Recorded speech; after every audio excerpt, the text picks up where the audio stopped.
Bismillahirrahmanirrahim. Assalamualaikum warahmatullahi wabarakatuh. Alhamdulillahirabbil alamin wassalatu wassalamu ala asrofil anbiya'i wal mursalin wa ala alihi wa sahbihi wa man da'a bi da'watihi wa iltazama bi tariqatihi wa tarasama khutah jalal aqidatan islamiyatan asasan fikratih wa ahkama syar'iyyatan miqyasan a'malih wa masdarani ahkamih. Asyhadu an la ilaha illallah wa asyhadu anna Muhammadan abduhu wa rasuluhu la nabiyya ba'da. Wa qala Allahu ta'ala fil kitabihil karim, a'udzu billahi minasyaitonir rajim. Bismillahirrahmanirrahim. Wa ukhra lam taqdiru 'alaiha qad ahatallahu biha wa kana Allahu ala kulli syai'in qadir. Alhamdulillah, puji dan syukur senantiasa kita panjatkan kepada Allah Subhanahu wa taala atas rahmat dan karunia-Nya, atas rahman dan rahim-Nya kita pada hari ini bisa berjumpa kembali dalam keadaan yang insyaallah kita masih beriman kepada Allah Subhanahu wa taala. Setelah melaksanakan ibadah salat Isya, kita kemudian bisa melanjutkan kajian kita, dan kembali saya informasikan teman-teman sekalian, harusnya pada hari ini yang memberikan kajian sedianya adalah Syekh Ahmad Al-Misri. Nah, jadi di masjid ini, Masjid Permata Kolbu, itu ada kajian rutin setiap hari Senin, yaitu dilaksanakan oleh Syekh Ahmad Al-Misri. Kebetulan beliau berhalangan sampai pada tanggal 24 besok baru hadir. Nah, jadi silahkan nanti setelah selepas ini tanggal 25 insya Allah akan beliau lanjutkan kembali kajian kitabnya. Silahkan menghadiri karena keluasan ilmu beliau itu sayang kalau dilewatkan oleh orang-orang Indonesia. Jadi Anda bisa bayangkan ada orang Mesir sudah menguasai banyak ilmu di sana, sengaja datang ke Indonesia karena dia melihat Indonesia ini adalah sebuah negeri yang sangat besar dan sangat potensial. Nah, jadi silahkan nanti menyambung kajiannya pada tanggal 25, insya Allah beliau sudah balik lagi ke sini, sedangkan yang di depan hanya badalnya saja, hanya penggantinya beliau saja, sementara beliau kembali ke Mesir. Nah, jadi ini perkenalkan, masjidnya namanya Masjid Permata Kolbu, kajiannya setiap hari Senin. Selain hari Senin, hari apa lagi, Ustaz? Rabu malam, jam? Ba'da Isya sama ya, Senin dan Rabu malam. Jadi silakan diramaikan khususnya teman-teman yang berada di dekat-dekat sini. Karena di zaman-zaman fitnah tidak ada yang bisa untuk melawan zaman-zaman itu kecuali ilmu. Dan ilmu itu insya Allah terletak pada para ulama. Karena sesungguhnya ulama-ulama itulah yang ditugaskan oleh Allah Subhanahu wa taala menjaga umat setelah wafatnya para nabi. Jadi sesungguhnya ulama itu yang mengambil warisan daripada para nabi. Al-ulama warathatul anbiya, bahwasanya para ulama itu adalah pewaris daripada para nabi. Nah, pada hari ini insya Allah kita akan membahas tentang seorang pemuda. Sebelumnya tentu saja kita bersalawat dan salam kepada Nabi Muhammad sallallahu alaihi wasallam. Allahumma salli wa sallim wa barik alaih. Assalamu alayka ya Rasulullah. Nah, pada hari ini kita juga membahas tentang seseorang yang mengambil daripada nama Muhammad itu sendiri. Namanya adalah Muhammad Al-Fatih. Ini saya yakin teman-teman tidak akan pernah dapatin ada di bioskop. Karena kalau di bioskop zaman now itu adalah tokoh-tokoh yang fiktif, gitu kan ya. Dan perlu saya kasih tahu teman-teman sekalian, apabila ada di bioskop ada tokoh-tokoh tertentu, itu berarti tidak ada kejadiannya di dunia nyata. Karena orang-orang bikin video, orang-orang bikin film, orang-orang bikin film bioskop itu karena dia tidak menemui di dunia nyata, dia ngayal, dia bayangkan dunia ideal itu seperti itu. Makanya muncul film-film di bioskop. Contoh, zaman sekarang kalau kita bahas tentang film bioskop, yang paling banyak superhero yang bikin siapa? Yang paling banyak yang bikin siapa? Amerika. Banyak sekali, sampai terbagi dua mazhab gitu kan ya. Pertama mazhab Marvel dan mazhab DC kan itu kan ya. Mazhab DC komik misalnya, ada Superman, Wonder Woman gitu kan ya. Siapa lagi?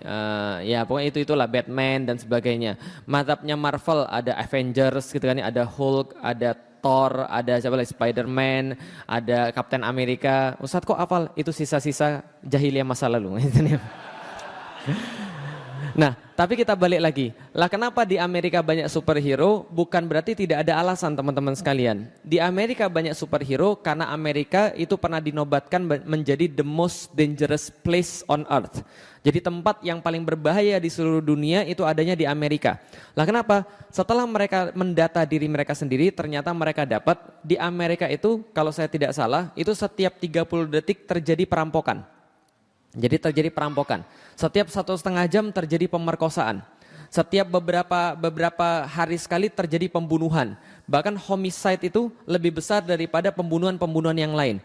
Jadi kemarin ketika kasus Texas, masih ingat ada orang nembakin, bukan Texas, Los Angeles. Itu ada orang nembakin di Las Vegas gitu kan ya, bukan Los Angeles, Las Vegas ya. Nembakin orang itu, ada berapa di situ yang luka? Sekitar 500 orang luka. Gitu kan ya, 500 orang luka karena tembakan-tembakan itu, dan tidak sedikit ada yang mati di situ.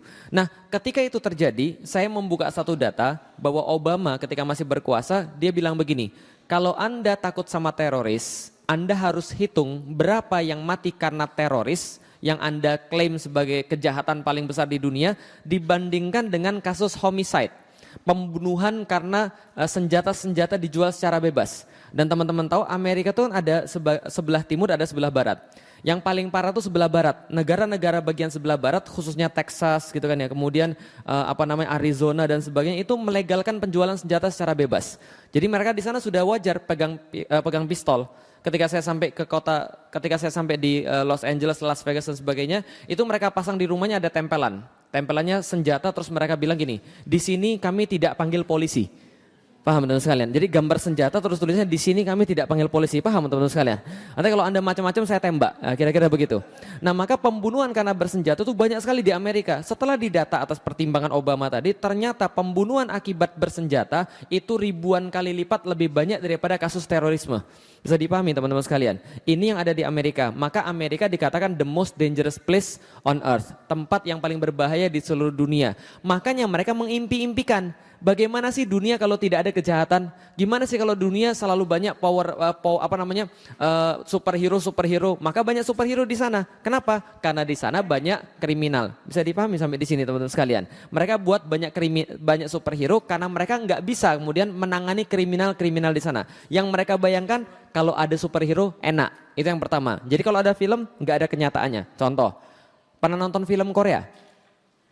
Nah, ibu-ibu pernah nonton film Korea ibu-ibu sekalian? Pernah? Pernah. Pertanyaan saya sederhana, orang-orang Korea aslinya romantis atau tidak? Enggak romantis, makanya ada filmnya. Karena mereka membayangkan laki-laki sempurna tuh kayak begitu, kemayu gitu kan ya, rambutnya begini gitu kan ya. Lah yang mereka bayangkan laki-laki itu begitu. Lah kenapa? Laki-laki itu sopan sama cewek, lalu perhatian pada cewek, romantis, tepat janji. Pada intinya nggak ada yang seperti itu. Makanya kalau orang-orang di Korea yang pernah pergi ke sana, yang jadi favorit adalah orang-orang Indonesia. Lah kenapa? Punya sifat-sifat seperti itu, kelembutan, perhatian dan sebagainya. Yang sesuatu yang nggak mereka temukan pada laki-laki di sana. Paham teman sekalian? Lah kenapa? Laki-laki di sana sama kayak laki-laki Jepang, dikit-dikit bunuh diri. Paham teman sekalian? Dapat nilai jelek bunuh diri, dibully dikit bunuh diri, nonton sinetron nggak senang bunuh diri. Jadi seperti itu. Nah ini kondisinya, maka nggak ada pada sesungguhnya. Nah makanya orang Indonesia nggak pernah buat film, kenapa? Karena di sini nggak perlu kemudian menghayal. Itu alasan orang Indonesia saja, gitu kan ya. Baik. Tapi intinya adalah ini bukan tokoh fiktif, ini adalah tokoh yang sangat nyata, ada dan tidak hanya ada. Tapi keberadaan dia itu sudah pernah disampaikan oleh Rasulullah Sallallahu Alaihi Wasallam dalam hadisnya, namanya Muhammad Al-Fatih. Semua yang ada di sini teman-teman sekalian itu semuanya palsu kecuali pedangnya asli.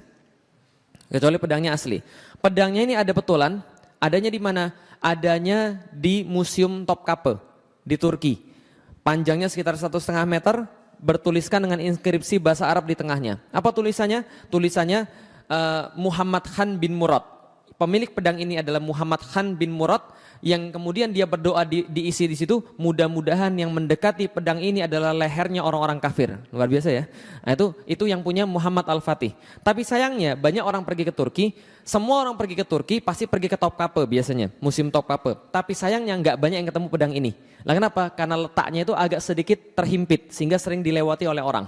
Makanya berapa kali ada orang-orang ke sana saya tanya, ketemu pedang ini enggak? Enggak. Lah kenapa? Karena mereka pasti lewati. Padahal ini adalah yang paling penting yang harus dicari di sana. Ini pedangnya Muhammad Al-Fatih, gagangnya dari gading gajah, lalu kemudian batangnya dari besi yang kemudian disepuh, tajam sekali, 1,5 meter. Artinya orangnya juga gede. Nggak mungkin pedangnya 1,5 meter, orangnya semeter. Paham teman sekalian? Nah kalau gitu kita bahas tentang Muhammad Al-Fatih. Tapi sebelum saya membahas tentang Muhammad Al-Fatih, saya jelaskan sedikit tentang yang namanya bisyarah. Bisyarah dalam bahasa Arab artinya adalah kabar gembira. Beda dengan bisyarah dalam bahasa Indonesia. Itu artinya beda lagi. Saya pernah ditelepon, Assalamualaikum, Waalaikumsalam. Ustaz Felix, iya, bisa ngisi di tempat kami? Insya Allah, tanggal berapa? Tanggal segini. Oke, kalau gitu saya ngisi di sini. Lalu mereka biasanya bilang gini, mohon maaf Ustaz, kami mau nanya, jangan tersinggung Ustaz. Ya gimana? Bisyarahnya berapa ya Ustaz ya? Saya tuh bingung, belajar bahasa Arab, bisyarah artinya kabar gembira. Lah kenapa di Indonesia ditanya bisyarahnya berapa? Ternyata maksudnya bisyarah adalah amplop, paham teman sekalian? Oh, saya tahu, rupanya ustadz-ustadz itu ketika dapat amplop berbahagia. Nah jadi kayak gitu. Saya bilang, dakwah itu adalah kewajiban. Artinya kalau kewajiban kita nggak boleh kemudian mengharapkan dan nggak boleh kemudian kita mematok sesuatu atas kemudian dakwah kita. Sama seperti kalau kita sholat. Kalau kita sholat itu adalah kewajiban kita. Kita nggak sholat kita yang dosa. Kalau andai kan ada orang berdakwah dan dia matok tarifnya berapa, itu sama seperti kalau ada orang mau sholat terus bilang begini, mau nggak lihat saya sholat? Kalau mau lihat saya sholat bayar dulu 5 juta. Kira-kira boleh atau tidak? Nggak boleh. Lah kenapa? Kalau nggak sholat dia sendiri yang dosa. Bisa difahami teman sekalian. Balik lagi soalan bisyarah. Bisyarah adalah kabar gembira. Kabar gembira dari siapa? Kabar gembira daripada Allah dan Rasulnya. Kepada siapa? Kepada seluruh orang-orang yang beriman tentang peristiwa yang terjadi di masa depan. Jadi peristiwanya terjadi di masa depan, belum mampu kita lihat, belum mampu kita ketahui secara mata dan langsung, tapi peristiwa ini menyenangkan kita. Kenapa? Walaupun belum mampu lihat, walaupun kita belum mampu merasakan secara langsung, tapi menyenangkan karena datangnya peristiwa ini, datangnya kabar ini daripada Allah dan Rasulnya. Sampai di sini bisa difahami? Contoh bisyarah, surganya Allah. Mau masuk surga? Mau masuk surga? Semuanya pasti mau masuk surga, walaupun belum pernah lihat surga. Karena kenapa? Yang menyampaikan langsung adalah Allah dan Rasulnya tentang jannah. Seperti apa jannah itu? Dilukiskan di dalam Al-Quran bisyarahnya, seluas langit dan bumi. Bagaimana diceritakan di sana, mudhammatan gitu kan ya. Jadi banyak sekali tumbuh hijau-hijauan di situ, pohon-pohon menutupi. Tapi kemudian matahari-matahari bisa menembus sampai karpet-karpetnya itu setebel-tebel seperti setebel-tebel seperti rumput, tapi kayak permadani halusnya. Ada dipan-dipan dari emas, mimbar-mimbar daripada cahaya, orang-orang duduk bertelekan dengan banyak sekali pelayan-pelayan yang melayani mereka, pohon-pohonan yang berbuah yang bisa diambil langsung dengan tangannya, gelas-gelas yang bercahaya, dipan-dipan terbang dan sebagainya. Khususnya bagi laki-laki, bisyarah yang luar biasa adalah ada apa tadi situ?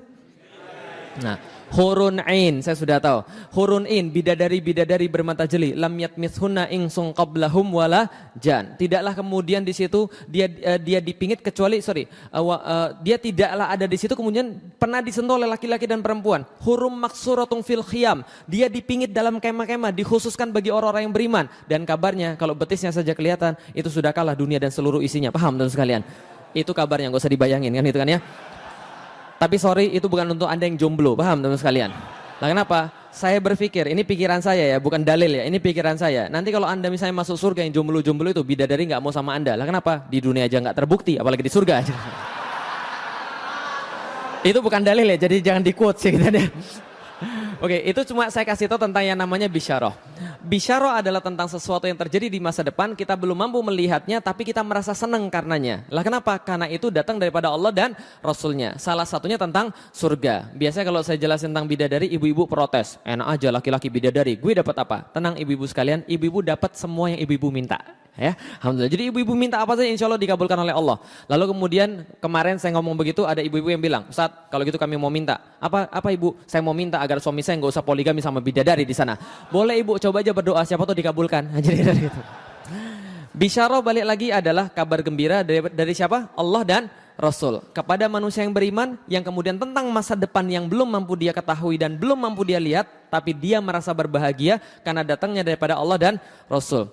Tapi tidak hanya urusan di dunia, tidak hanya urusan di akhirat, tapi urusan juga di dunia. Maka saya gambarkan pakai gambarnya, ini sebuah padang rumput yang sangat terik, lalu ada tempat berteduh. Bagi saya, bisyarah itu adalah tempat berteduh di tengah-tengah tempat yang terik. Bagi saya bisyarah adalah tempat berharap di tengah-tengah keputusasaan. Jangan antum sangka orang yang berdakwah itu tidak pernah merasa putus asa. Jangan antum sangka orang yang berdakwah itu nggak pernah merasa sedih. Mereka kadang-kadang merasa sedih, sering malah merasa sedih. Kadang-kadang mereka merasa putus asa, merasa ini gimana lagi caranya. Kalau seandainya itu terjadi pada saya, futur kemudian ya, lalu kemudian merasa capek, merasa sedih, lalu saya ingat bisyarah. Karena bisyarah itu ibarat tempat berharap. Lah kenapa? Kalau kita nggak punya bisyarah, mungkin dari dulu saya sudah berhenti dakwah. Atau bahkan mungkin dari dulu saya sudah keluar lagi daripada Islam. Lah kenapa? Bagaimana tidak teman-teman sekalian? Gimana cara kita bisa berharap pada dakwah ini kalau cuma pakai logika? Kalau cuma pakai mata, yang kita lihat justru berkebalikan dengan yang kita dakwahkan. Coba antum bayangkan, 3 hari 3 malam kita dakwah. Capek, letih, lesu, lemah, loyo. Yang sadar cuma berapa orang? Yang sadar cuma 3-4 orang.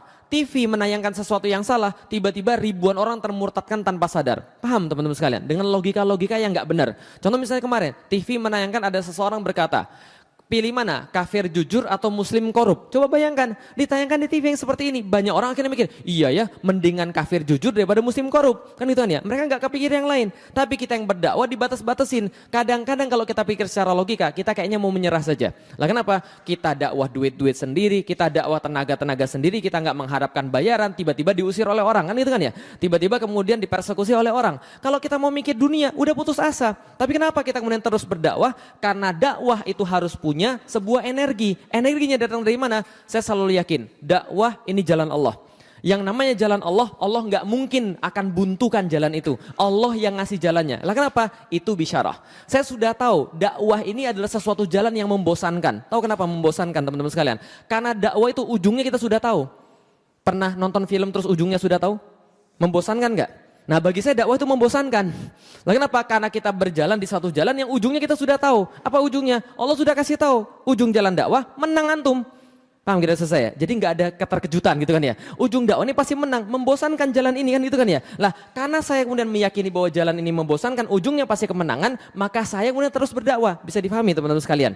Itu adalah sedikit kemudian logikanya. Nah artinya dakwah ini menjadi menarik karena kita punya bisyarah. Nah kalau kita bicara bisyarah, contohnya seperti ini. Saya masuk Islam 3 minggu kemudian saya ngomong pada bapak saya, Felix masuk Islam. Bapak saya bilang apa? Kamu gila kamu ya? Enggak gila. Masukan setan kamu ya? Mana ada kemasukan setan seganteng ini? Oh enggak, kamu berarti kemasukan jin. Enggak. Lalu bapak saya tanya, kenapa kamu masuk Islam? Saya bilang, saya masuk Islam karena saya tahu Islam adalah agama yang paling benar. Bapak saya tanya, menurutmu yang lebih banyak enggak makan non muslim atau yang muslim? Muslim pi. Menurutmu yang lebih banyak enggak sekolah yang non muslim atau yang muslim? Muslim pi. Menurutmu yang lebih banyak enggak kemudian enggak tepat janji dan sebagainya muslim atau non muslim? Muslim pi. Lalu bapak saya bilang, "Kenapa kamu masuk Islam?" Saya bilang, "Pi, itu muslim, bukan Islam." Islam satu sisi, muslim di sisi yang lain.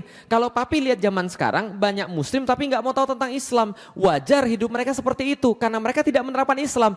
Bapak saya tanya, kalau gitu kenapa kamu masuk Islam? Karena Islam agama yang paling benar. Kamu sok tahu, baru masuk Islam tapi sok tahu. Bapak saya bilang begitu. Lalu saya bilang memang inilah kenyataannya. Lalu bapak saya tanya, kalau gitu papi mau tanya, berapa orang-orang kayak kamu dan teman-temanmu itu yang merasa bahwa kamu paling tahu tentang Islam dan berapa banyak yang harus disadarkan?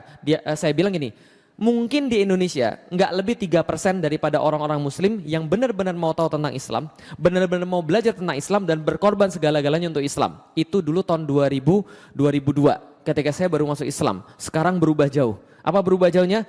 Coba lihat 5 tahun yang lalu, ada nggak masjid bisa sepenuh ini? Ada nggak masjid bisa sepenuh ini? Nggak ada. 5 tahun yang lalu, ada nggak orang kerudung sebanyak ini? Nggak ada. 2002, itu jawaban saya pada bapak saya. Bapak saya bilang, kalau gitu Lik, menurutmu 3% itu yang tahu tentang Islam mau merubah yang 97%? Iya, saya bilang. Itulah dakwah. Bapak saya bilang, kamu gila Lik, logikamu dari mana? Yang ada 3% yang diubah 97%. Bukan 97% yang diubah 3%. Kamu belajar matematik nggak sih Lik? Saya bilang begini, alhamdulillah, betul itu logika matematik begitu. Untungnya Tuhan saya nggak pakai logika matematik. Tuhan saya logikanya sederhana. Kalau dia mau sesuatu, maka dia berkata kun, fayakun. Kalau dia berkata jadi, maka jadi. Itu logika Tuhan saya. Nah karena saya tahu kemudian karena Allah punya kehendak seperti itu, maka jadilah, maka saya tetap berdakwah. Paham teman-teman sekalian? Karena ada janji daripada Allah, kalau kita berdakwah kita pasti menang. Kalau kita dakwah kita pasti kemudian bisa mewujudkan. Bisa dipahami teman-teman sekalian? Itu janji Allah ketika di akhirat. Di dunia bukan gak ada. Gimana cara menjaga semangat? Harus kita meyakini bisyarah. Bagaimana contohnya? Ini salah satu contohnya. Belajar sejarah. Belajar geografi. Kata Allah di dalam Al-Quran, jadi banyak Allah turunkan kisah-kisah di dalam Al-Quran itu untuk menguatkan hati Anda dan supaya Anda mengambil pelajaran. Kalau Rasul saja hatinya bisa dikuatkan karena kisah-kisah dalam Al-Quran, masa antum tidak bisa? Nah kalau seandainya Allah kemudian mengatakan bahwa kisah-kisah bisa menguatkan hati kita untuk berdakwah, masa kita tidak bisa dikuatkan dengan kisah-kisah tertentu? Nah ini kisahnya, ini ceritanya. Di mana ini? Timur Tengah, bagus. Itu pasti anak IPA tapi nggak lulus. IPS nyogok gitu kan. Bingung gitu kan, IPA nggak lulus, IPS nyogok gitu. Oke, kalau gitu coba lihat. Ini dunia teman-teman sekalian, dan dunia zaman dulu nggak sesulit dunia zaman sekarang. Dunia zaman dulu orang cuma membagi dua. Kenalnya apa? Timur, barat, selesai. Gitu aja. Cuma dua. Timur, barat. Timur Persia, barat Romawi. Maka yang tengah-tengah itu namanya Timur Tengah. Kenapa tengahnya di situ? Karena awal peradaban di situ. Cradle of life adanya di situ, cradle of civilization adanya di situ. Nah, maka kalau kita bagi tengahnya di sini, gitu kan ya, maka sebelah sini namanya timur, sebelah sini namanya barat. Maka timur dikuasai Persia yang pada saat itu sudah berusia 1000-an tahun. Sementara barat dikuasai Romawi yang berusia 600-an tahun. Kapan ini kemudian peta terjadi? Ini peta terjadi tahun 622 Masehi. Kapan waktu 622 Masehi? 1 Hijriah. Sekarang sudah berapa Hijriah? Baik, terima kasih. Nah ini 1 Hijriah ketika Rasul hijrah dari Mekah ke Madinah. Ini bukan bendera ISIS ya, jelas ya. Sudah saya jelasin kemarin bahwa ini bendera Rasulullah. Nah kalau Anda nggak percaya berarti Anda jangannya temannya abu-abu tadi kan ya. Bendera Rasulullah saya pasang di sini, artinya apa? Ketika Rasulullah masih hidup dan hijrah ke Madinah, maka kondisi di dunia pada saat itu ada Persia dan ada Romawi. Jadi cerita seperti itu, ada Persia dan ada Romawi. Ceritanya teman-teman sekalian, enggak sampai 100 tahun, 50 tahun setelah Rasulullah Shallallahu Alaihi Wasallam wafat, kurang dari 50 tahun, ini Persia semua dikuasai oleh Islam. Bayangkan, wilayah sebesar ini 7,3 juta kilometer persegi, ini semua dikuasai Islam. Oleh siapa? Oleh panglima-panglima Islam Sa'ad bin Abi Waqqas dan Khalid bin Walid. Dihabisin semuanya. Maka kemudian semua itu masuk dalam wilayah Islam 7,4 juta kilometer persegi dan wilayah Islam jadi besar sekali. Tinggal pada saat itu Islam vs Romawi. Bisa dibayangkan pada waktu itu? Oke, ceritanya tahan sampai di sini. Saya tanya pada Anda dulu. Kalau Anda sekarang dikasih gratis untuk pergi ke satu kota, dibayarin full, Anda pilih pergi ke kota mana selain Mekah dan Madinah? Pengen pergi kemana? Turki itu negara. Kota mana? Istanbul. Selain Istanbul apa lagi? Al-Quds. Selain Al-Quds apa lagi? Hah? Hah? Di mana tuh? Oh Syam itu tempat. Kotanya. Hah? Roma. Selain Roma apa lagi? Madrid. Selain Madrid apa lagi? Manchester, Barcelona. Itu bola semua itu pasti. Zaman dulu belum ada Barcelona, belum ada Madrid, belum ada Manchester, belum ada yang namanya segala-galanya, apalagi Jakarta belum ada. Semuanya waktu dulu kalau ditanya, kamu mau pengen pergi ke kota mana? Pasti jawabannya salah satu di antara dua. Nah kenapa? Karena dua kota ini paling terkenal di dunia pada masanya. Pertama namanya Konstantinopel, yang kedua namanya Roma. Setelah Islam menaklukkan kota-kota di Persia dan peradaban Persia sudah sangat tua sekali, peradaban dipegang oleh orang-orang Romawi. Romawi terbagi dua, namanya Romawi sebelah timur dan Romawi sebelah barat. Romawi sebelah barat penguasanya orang-orang Latin, Kristennya Kristen Katolik, maka ibu kotanya ada di Roma. Romawi sebelah timur orangnya orang-orang Yunani, nama agamanya Kristen Ortodoks, maka ibu kotanya ada di Konstantinopel. Sampai di sini paham teman-teman sekalian?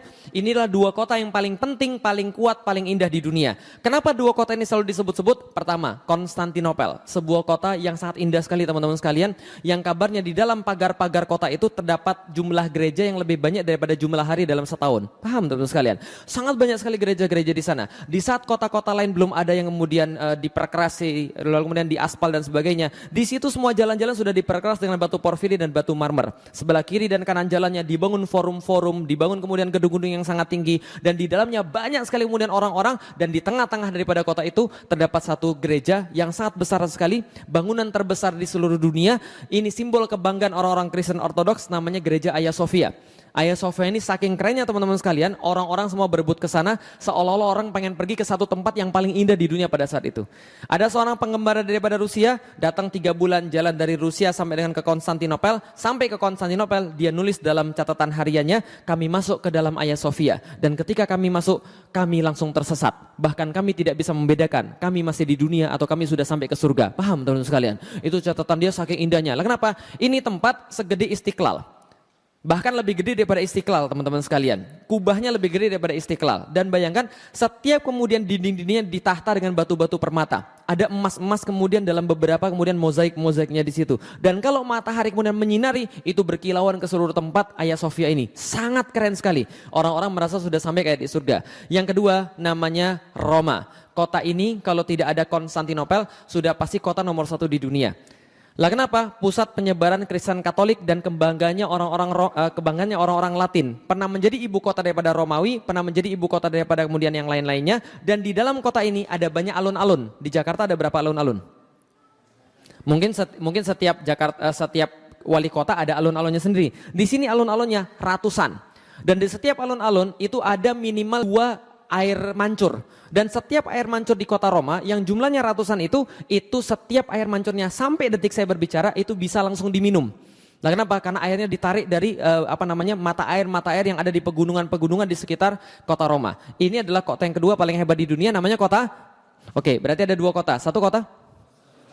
2 kota? Dan dua-duanya ini sama-sama disebutkan oleh Rasulullah Sallallahu Alaihi Wasallam setelah hijrah dari Mekah ke Madinah. Kapan? 5 Hijriah. Ada perang yang sangat luar biasa terjadi di antara kaum muslimin yang kelak akan diingat sebagai perang termasuk yang paling parah dalam sejarah Islam. Apa nama perangnya? Perang apa namanya? Perang Parit, betul. Namanya perang Khandaq atau dalam bahasa Al-Quran disebut dengan perang Ahzab. Diabadikan oleh Allah dalam surat Al-Ahzab, surat ke-33, surat Al-Ahzab. Lah kenapa dikatakan Al-Ahzab? Karena pada saat itu Ahzab itu artinya kelompok-kelompok yang bergabung. Jadi kalau Hizb artinya kelompok, kalau Ahzab itu koalisi kelompok-kelompok. Siapa yang berkoalisi? Orang-orang kafir Quraisy, orang-orang Yahudi, orang-orang munafik, mereka berkoalisi kumpul 10.000 pasukan. Mereka bilang, kita kalah pada Badar, kita kalah pada Uhud. Uhud itu menurut orang banyak Islam yang kalah, enggak, itu mereka merasa kalah besar ketika perang Uhud. Kita kalah pas Badar, kita kalah pas Uhud, maka kita harus menghabisi Muhammad langsung sampai ke akar-akarnya. Gimana caranya? Kumpulkan pasukan terbesar yang mampu kita kumpulkan, 10.000 orang jalan dari Mekah ke Madinah ingin menghabisi Rasulullah Sallallahu Alaihi Wasallam. Tapi ternyata mereka salah perhitungan. Lah kenapa? Rasulullah punya intel yang canggih. 6 hari mereka mau sampai ke Madinah, intel Rasul membocorkan rahasia ini. Siapa intelnya? Jibril. Paham teman sekalian? Nah, Jibril bilang, ya Rasulullah, ini di Madinah ada yang mau nyerang. 6 hari lagi nyampe. Berapa pasukannya? 10.000 ya Rasulullah. Rasul bilang, 10.000 orang datang ke sini mau menghancurkan kita. Hitung pasukan kita ada berapa? Setelah dihitung mereka dapat, ya Rasulullah, ada 3.000 orang yang siap berperang. Di antara kaum laki-laki kita 3.000 orang. Secara logika, ya lihat, secara logika, secara pandangan mata, yang menang siapa? 3.000 atau 10.000? Rasul bilang jangan khawatir. Siapa yang punya usul angkat tangan? Salman Al-Farisi angkat tangan. Ya Rasulullah, saya punya usul ya Rasulullah. Apa Salman? Kami dulu di Persia, kalau kami berperang dengan orang yang jumlahnya lebih banyak daripada kami pakai parit. Makanya namanya perang parit. Kami buat parit yang memisahkan antara kami dan mereka. Kami bisa ambil tanahnya, tumpuk ke atas, kami pasang pasukan pemanah, kami panah mereka. Tapi kami tidak jamin menang karena pasukan mereka jauh lebih besar daripada pasukan yang kita punya. 10.000 lawan 3.000. Maka Rasulullah katakan nggak ada masalah, bikin paritnya. Maka dibuatlah parit memanjang sebelah utara Madinah itu sejauh 8 km. Berapa panjang? 8 km. 8 km kalau di Jakarta dari mana sampai ke mana? Dari mana sampai ke mana? Saya sudah hitung, tenang. Cawang sampai Semanggi. Itu 8 km. Dan bayangkan 8 km itu bukan di Indonesia, tapi galinya di Arab. Kalau gali di Indonesia pakai cangkul selesai. Pernah ke Arab? Pernah ke Arab? Kalau nanti belum, saya doakan mudah-mudahan pergi umroh ke sana minimal sekali. Amin.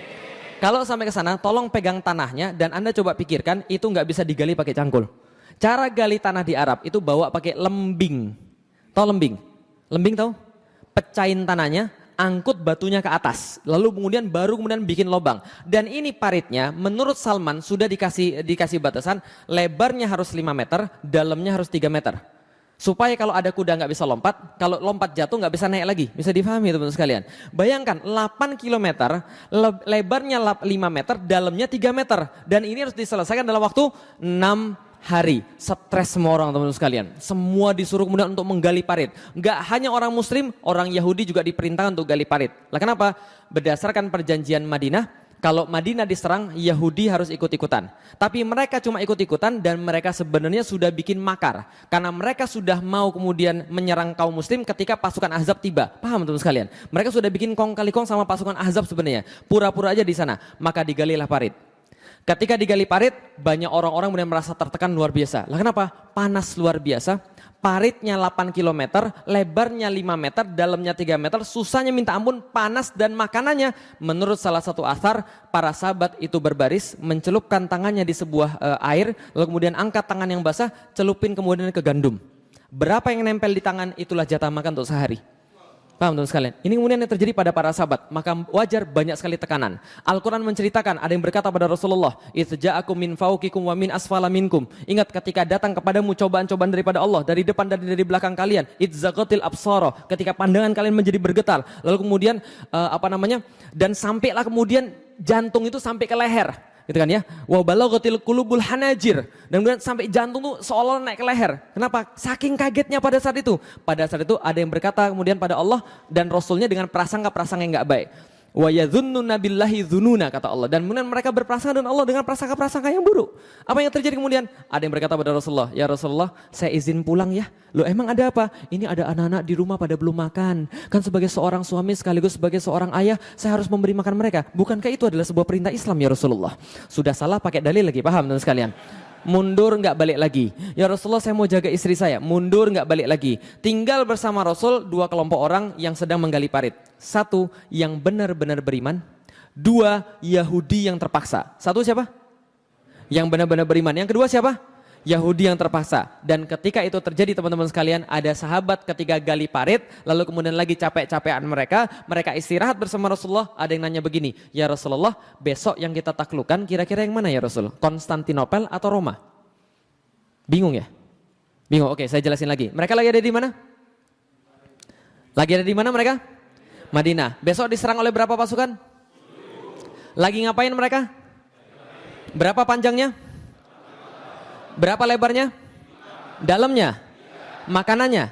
Gandum dicelup kemudian dijilatin untuk seharian. Dan mereka pas lagi capek-capekan seperti itu ngomong, "Ya Rasulullah, besok yang kita taklukkan Konstantinopel atau Roma." 2 kota terbaik di dunia yang mereka sama sekali nggak pernah lihat, mereka sama sekali kemudian nggak pernah ke sana, cuma dengar doang bahwa ini kota yang terbaik. Ngomong-ngomong teman-teman sekalian, kalau Anda sekarang lagi ada di Madinah, naik pesawat pergi ke Istanbul itu 3 jam teman-teman sekalian. Jadi dipahami, mereka nggak pernah lihat di sana, nggak pernah kemudian pergi ke sana, cuma tahu doang. Tiba-tiba lagi dalam keadaan terjepit seperti itu, nanyanya apa? Besok yang kita taklukkan yang mana ya Rasulullah? Konstantinopel atau Roma? Paham teman sekalian? Reaksi orang Yahudi persis seperti antum, ketawa terbahak-bahak. Lah kenapa? Ini muslim sudah gila, kepanasan ini kayaknya, stres mereka nih kayaknya. Gila mereka, besok udah mau mati, ke WC aja nggak sempet. Mereka ngomongin tentang Konstantinopel dan Roma. Ternyata jawaban Rasulullah SAW luar biasa. Jawaban Rasulullah adalah dengan peristiwa seperti itu, Madinatu Hirakla tuftahu awalan. Yang akan kalian taklukan terlebih dahulu, wahai sahabat-sahabatku yang terkasih, adalah kotanya Heraklius atau Konstantinopel yang Anda taklukan terlebih dahulu. Mendengar ini para sahabat senang luar biasa, dan orang Yahudi berkata, wajar aja muslimnya gila, bosnya juga gila. Paham sekalian? Itu tertulis di Sirah Ibnu Ishaq. Silakan baca. Mereka berkata, Muhammad sudah gila. Ingat yang kemarin kita sudah bahas bahwa Muhammad dijuluki oleh orang-orang Yahudi Al-Majnun. Kenapa dijuluki Al-Majnun? Sering berkata sesuatu yang gak masuk akal. Dan seolah-olah ini nggak mungkin, ini ngayal. Maka orang bilang Muhammad Majnun, Muhammad gila. Lah kenapa? Orang-orang anak-anak buahnya gila, wajar karena bosnya juga gila. Paham teman sekalian? Orang Yahudi berkata Muhammad stres karena hari ini pun mereka tidak sempat pergi ke WC, tapi mereka berbicara tentang Konstantinopel dan Roma. Bisa difahami sampai di sini teman-teman sekalian. Perang selesai, Dimenangkan oleh kaum muslimin. Cerita lengkapnya silakan baca dalam surat Al-Ahzab surat ke-33 ayat 1 sampai selesai gitu kan ya. Nah, di situ ada semua. Tapi setelah selesai perang ini muncul satu hadis yang sangat luar biasa lagi. Ini hadisnya, la tuftahanal Konstantiniyah fala ni'mal amiruha wala ni'mal jaishu dzalikal jaish. Akan ditaklukkan kota Konstantinopel oleh kalian. Dalam hadis yang lain, la tuftahanal Konstantiniyah ala yadi rajulin. Akan ditaklukkan Konstantinopel di tangan seorang pemuda. Sebaik-baik panglima itulah dia, sebaik-baik pasukan yang dia pimpin. Bisa dipahami teman sekalian. Jadi kalau teman-teman main ke rumah saya, ini hadis terpampang luar biasa mesra di ruang tamu saya ya. Jadi la tuftahanal Konstantiniyah fala ni'mal amiruha wala ni'mal jais dzalikal jais. Rasul berkata, akan ditaklukkan kota Konstantinopel. Kalau kalian masih enggak percaya, saya jamin la tuftahannal Konstantiniyah. Dalam bahasa Arab, yang tahu tentang gramatika bahasa Arab, ini kalimat ngeri. Lah kenapa? Ada lam di situ dan kemudian nunnya kemudian ditasydid. La tuftahannal Konstantiniyah. Digabungkan dengan fiil mudhari. Artinya apa? Kalau dalam bahasa Sunda pasti pisan. Sudah pasti pisan. Sudah pasti tenan. Nah, kira-kira begitu. Itu 2 kali ditegaskan oleh Rasulullah. Akan pasti kalian menaklukkan Konstantinopel beneran. Dan sebaik-baik penakluknya adalah dia. Dan sebaik-baik pasukannya adalah dia. Pujian Rasul bagi penakluk Konstantinopel dan pasukan-pasukannya. Kalau Anda berada di situ, pas Rasul masih hidup, Anda mau gak jadi orangnya? Oh, jangankan antum, semua sahabat tuh pengen semua jadi orangnya. Semua berusaha agar jadi orang yang dimaksud dan orangnya gak tanggung-tanggung. Siapa yang pertama? Namanya Abu Ayyub Al-Ansari. Tahu Abu Ayyub Al-Ansari? Kenal Abu Ayyub Al-Ansari? Kenal. Kapan kenalannya? Tahu Abu Ayyub Al-Ansari? Tahu. Siapa Abu Ayyub Al-Ansari? Dia sahabat besar Rasulullah yang diiriin oleh para sahabat. Lah kenapa? Rasul ketika hijrah itu dari Mekah ke Madinah nginep di rumah beliau 7 bulan sampai Masjid Nabawi jadi. Jadi antum bisa bayangin ya, Rasul nginep di rumah dia. Orang bilang semuanya, gila. Kalau zaman sekarang ngomongnya gini, gila, ini orang paling mulia nginep di rumah dia, maka seisi rumah itu menjadi mulia semua. Rumah siapa? Abu Ayyub Al-Ansari. Beliau pembawa bendera la ilaha illallah Muhammad Rasulullah, panji Rasulullah ketika perang Badar. Maka ketika kemudian waktu itu dia menemukan Rasulullah sudah wafat, usianya sudah 80 tahun, Rasul sudah wafat. Dia menemui seseorang namanya Yazid bin Muawiyah. Yazid anaknya Muawiyah, khalifah setelah Abu Bakar. Maka ketika dia menemui Yazid, dia dapat berita Yazid mau pergi untuk ke Konstantinopel, mau menaklukkan Konstantinopel. Maka dia bilang sama Yazid, Yazid bapak ikut. Yazid bilang, jangan pak. Lah kenapa? Bapak kan sudah tua. Anda kenal dengan orang 80 tahun? Kenal dengan orang 80 tahun?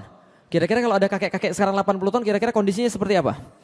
Hidup segan mati tak mau kan itu kan ya. Nah ini 80 tahun pengen ikut jihad. Jangan kek, jangan nanti merepotkan, sudah di rumah saja. Enggak saya mau jihad. Jangan kek bapak di rumah saja. Enggak saya mau jihad. Loh kenapa kamu maksa betul? Dia bilang saya punya janji pada Rasulullah yang belum saya tepati dan saya pengen tepati kepada Rasulullah Sallallahu Alaihi Wasallam. Janji apa wahai kakek? Enggak perlu saya kasih tahu kamu. Pokoknya saya bawa saja. Dibawalah Abu Ayyub dalam ekspedisi yang pertama itu. Kemudian di tengah jalan Abu Ayyub yang sudah renta itu kemudian sakit-sakitan sekarat. Sebelum meninggal beliau berpesan, tolong mayat saya nanti jangan dikubur dimanapun. Saya akan ridho kalau mayat saya kamu nanti bawa dengan kuda yang paling cepat, kuda yang paling kuat, hantarkan saya di tempat yang paling dekat dengan Konstantinopel yang mampu kamu hantarkan. Supaya kenapa? Karena supaya saya bisa menunaikan janji saya pada Rasulullah. Apa janjimu? Saya pernah berkata pada Rasulullah ketika masih hidup, ya Rasulullah aku pengen mendengarkan gemerincing pedang dan derap kaki kuda pasukan penakluk Konstantinopel. Maka mayat Abu Ayyub yang meninggal itu dibawa oleh Yazid bin Muawiyah, dikuburkan tepat di depan tembok Konstantinopel. Supaya janji dia pada Rasulullah pengen mendengar gemerincing pedang dan derap kaki kuda itu bisa terwujud dan kemudian bisa dipenuhi oleh Abu Ayyub Al-Ansari. Kalah pasukan tadi, kalahkan apa? Karena nggak ada persiapan. Berikutnya, Maslama bin Abdul Malik bawa 120.000 pasukan pergi ke Konstantinopel, nggak bisa menaklukkan. Kenapa nggak bisa? Mereka nggak perhitungan musim dingin, salju di mana-mana, pasukan habis semuanya. Harun al-Rasyid bawa kemudian pasukan banyak, nggak bisa menaklukkan. Yazid pertama, Murad kedua bawa pasukan, nggak bisa menaklukkan. Padahal dua orang ini sangat pintar perang, tapi nggak mampu menaklukkan. Lah kenapa nggak mampu menaklukkan? Nih coba lihat teman sekalian. Ini peta di daerah Turki yang sekarang. Lihat, ini selat paling penting di dunia pada masa itu, namanya Selat Bosforus. Kenapa paling penting? Karena Selat Bosforus memisahkan antara Eropa dan Asia. Jelas sampai di sini? Selat Dardanel, Laut Marmara, Laut Hitam. Laut Hitam di atas, Laut Marmara di bawah, ini Selat Bosforus yang memisahkan antara Asia dan Eropa. Nah, kalau gitu coba kita lihat, ini Istanbul yang sekarang, Konstantinopel yang dulu. Nah, ini yang warna merah. Ini kota ini adalah wilayahnya. Artinya apa? Ini kota memang kota paling kuat pada zaman dulu. Napoleon Bonaparte yang ahli perang mengatakan, andaikan dunia ini jadi sebuah negara, maka ibu kotanya tidak akan diperdebatkan. Pastilah Konstantinopel. Yaitu adalah kota yang kita bicarakan. Apa Konstantinopel? Nih Konstantinopel. Kota dari udara. Konstantinopel bentuknya kayak segitiga. Ingat baik-baik, bentuknya kayak segitiga. Sebelah utara berbatasan dengan Teluk Tanduk Mas. Ini teluk, di sini mampet di sini. Nah, ini Teluk Tanduk Mas. Sebelah sini ini Selat Bosforus yang tadi kita lihat. Yang memisahkan antara Asia dan, berarti sebelah sini apa nih? Sebelah sini? Asia. Sebelah sini? Jelas ya? Sebelah selatan Laut Marmara. Sementara itu kota dibatasi oleh tembok-tembok yang sangat kuat sekali. Yang tidak pernah rubuh selama ribuan tahun, teman-teman sekalian. Dan kota ini saking indahnya karena dikelilingi lautan, setiap yang pernah datang ke sana berkata, ini kota saya sumpah sangat indah sekali. Lah kenapa? Langitnya beda dengan yang lain. Ini adalah kemudian Konstantinopel yang nggak bisa ditaklukkan oleh siapapun. Nah, siapa yang menaklukkan Konstantinopel? Ini orangnya, namanya Muhammad II bin Murad. Atau yang kita kenal dengan nama Muhammad Al-Fatih. Dan ini gambar dia ketika dia menaklukkan Konstantinopel, dilukis oleh orang Italia namanya Gentile Bellini. Kira-kira umurnya berapa ketika dia menaklukkan Konstantinopel? Dilihat dari gambarnya ini. 40 salah. 17 salah. 17 jenggotan begini. Berapa umurnya? 21 betul. Umurnya 21 tahun. Loh kok jenggotnya panjang? Karena dia orang Turki, paham ya? Jadi kalau orang Turki jenggotnya banyak. Umur 17 aja jenggotnya sudah banyak. Kalau orang Cina nggak punya jenggot. Jadi jangan banyak tanya lagi, paham ya? Kadang-kadang orang tuh sadis pada saya, Ustadz nggak sunnah, lah kenapa nggak pelihara jenggot? Bukan nggak pelihara, rezeki saya cuma segini, paham sekalian. Ini masih mending karena sudah sering mengaji kan gitu. Ustadz pakai obat, Ustadz sudah saya coba, saya olesin obat yang tumbuh bukan di sini malah di sini. Oh enggak itu kan. Itu guyonan aja ya. Oke, masuk pada materi yang paling penting teman-teman sekalian. Muhammad Al-Fatih penakluk Konstantinopel. Lihat baik-baik para pemuda bagaimana dia membentuk diri, bagaimana orang tuanya membentuk dirinya sendiri. Ibu-ibu tolong perhatian bagaimana membentuk anak-anak jadi seseorang yang sangat hebat di dalam Islam. Ini terbukti karena Rasulullah berkata ini penakluk yang terbaik. Lihat, pertama-tama bapaknya sudah memilihkan dia ulama terbaik dari awal. Jadi bapaknya memilihkan dia ulama yang terbaik dari awal. Mohon maaf, kadang-kadang kita salah pikir tentang pendidikan. Kita pikir pendidikan tentang masalah gedung. Kita pikir pendidikan tentang masalah kurikulum. Bukan, pendidikan itu masalah orang. Bukan masalah gedung, bukan masalah kurikulum. Bisa difahami sampai di sini teman-teman sekalian. Lah kenapa? Jadi gini ceritanya. Teman-teman sekalian, kesalahan pandangan orang Indonesia, pendidikan adalah transfer of knowledge. Kalau pendidikan hanya transfer of knowledge, maka Google tahu lebih banyak daripada semua guru Anda. Paham teman sekalian? Google tahu lebih banyak daripada semua profesor Anda. Tapi pendidikan di dalam Islam bukan transfer of knowledge saja, tapi transfer of karakter. Ahmad bin Hambal pas lagi ngisi pengajian, itu yang datang ribuan. Yang bawa catatan itu cuma 100 orang di depan saja yang bawa catatan. Tapi yang lain nggak bawa catatan sama sekali. Cuma datang, duduk, melihat Ahmad bin Hambal. Belajar apa? Belajar adab.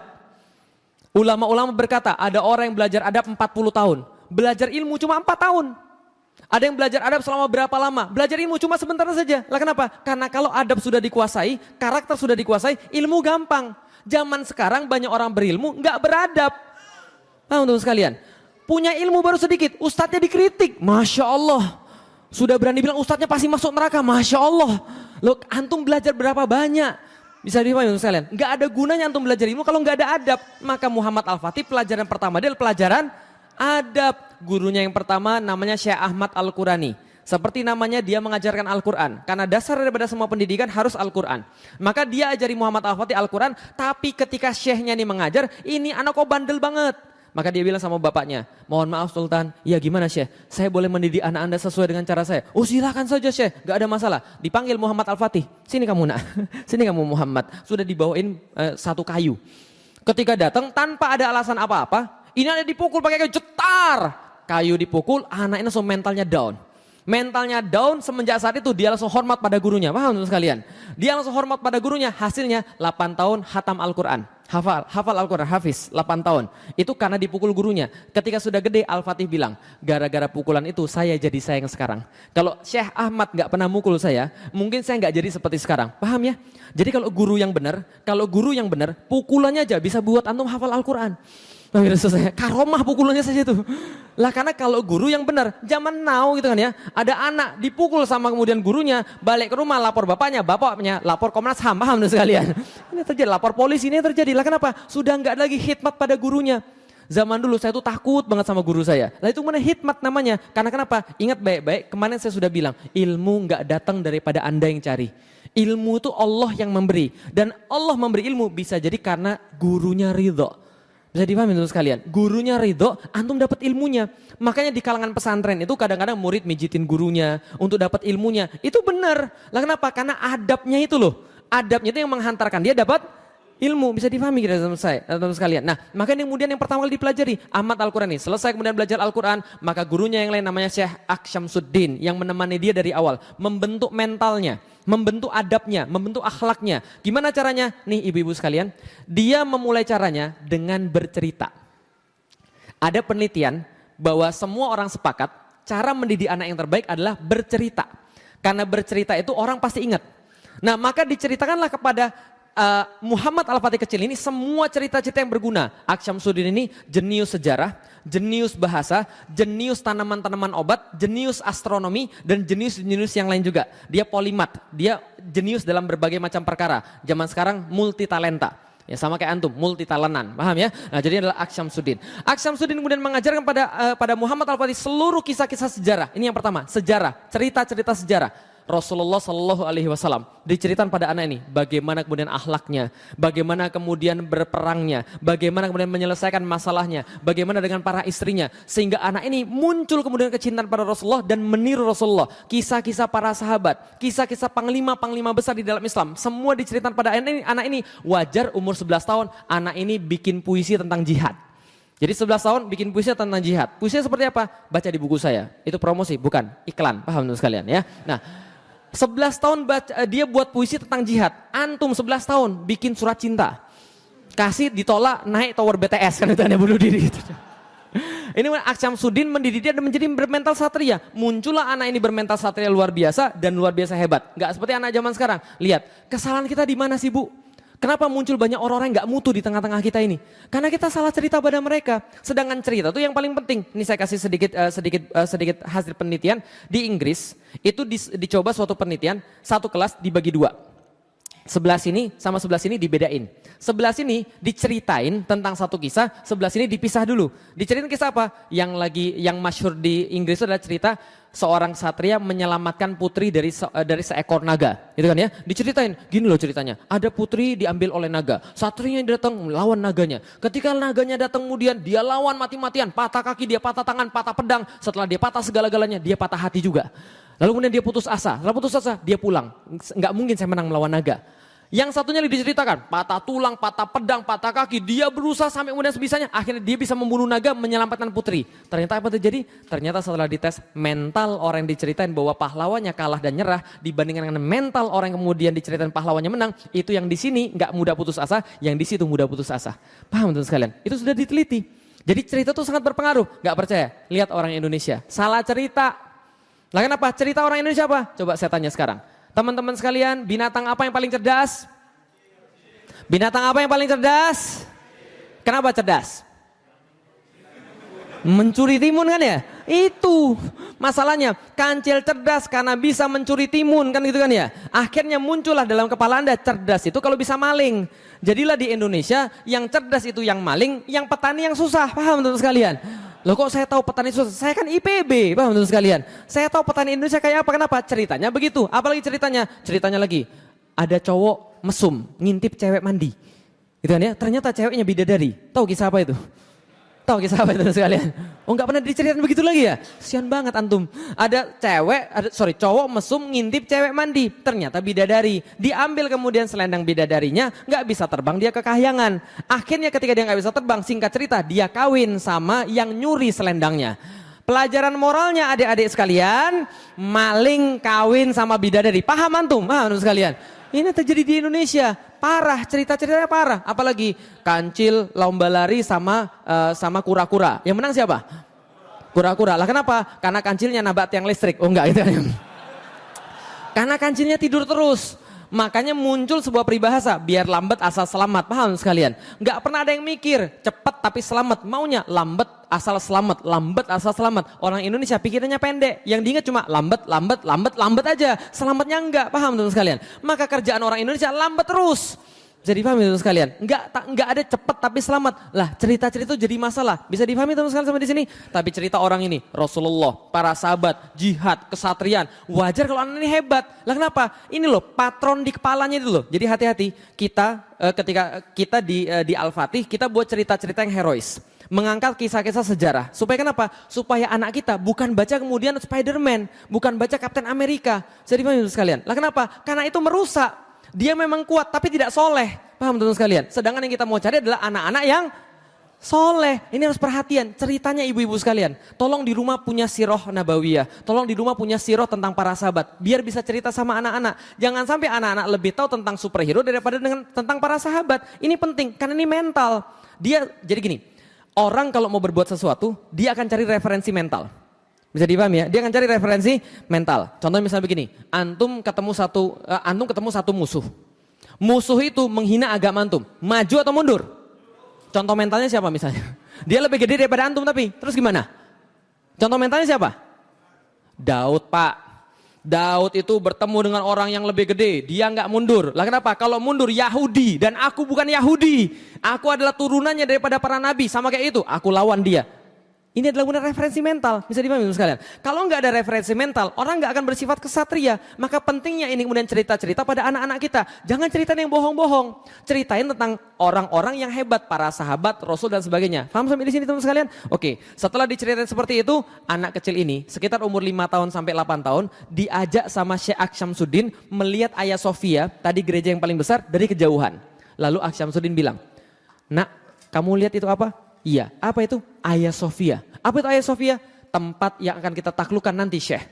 "Kalau begitu saya mau cerita. Bapakmu sudah ke sana, bapakmu gagal. Kakekmu pernah ke sana, kakekmu gagal. Buyut-buyutmu sampai turunan ke-7, karena kamu keturunan ke-7 daripada Sultan Utsman, maka dia juga pengen tapi dia tidak pernah bisa. Dan setelahmu juga tidak akan pernah bisa." "Loh kenapa, Syekh?" "Karena saya senantiasa minta pada Allah Subhanahu wa taala dalam setiap sujud saya. Saya senantiasa minta dalam setiap sujud saya, dalam setiap tahajud saya pada Allah Subhanahu wa taala bahwasanya yang disebut dengan sebaik-baik panglima dalam hadis Rasulullah sallallahu alaihi wasallam, saya selalu minta pada Allah yang disebut dengan sebaik-baik panglima yang memimpin sebaik-baik pasukan adalah Ananda. Kamu yang menaklukkan Konstantinopel." Anak ini diomongin begitu. Langsung setelah itu dia yakin, aku adalah yang dimaksud oleh hadis Rasulullah di Nopel. Bisa difahami kira-kira maksud saya?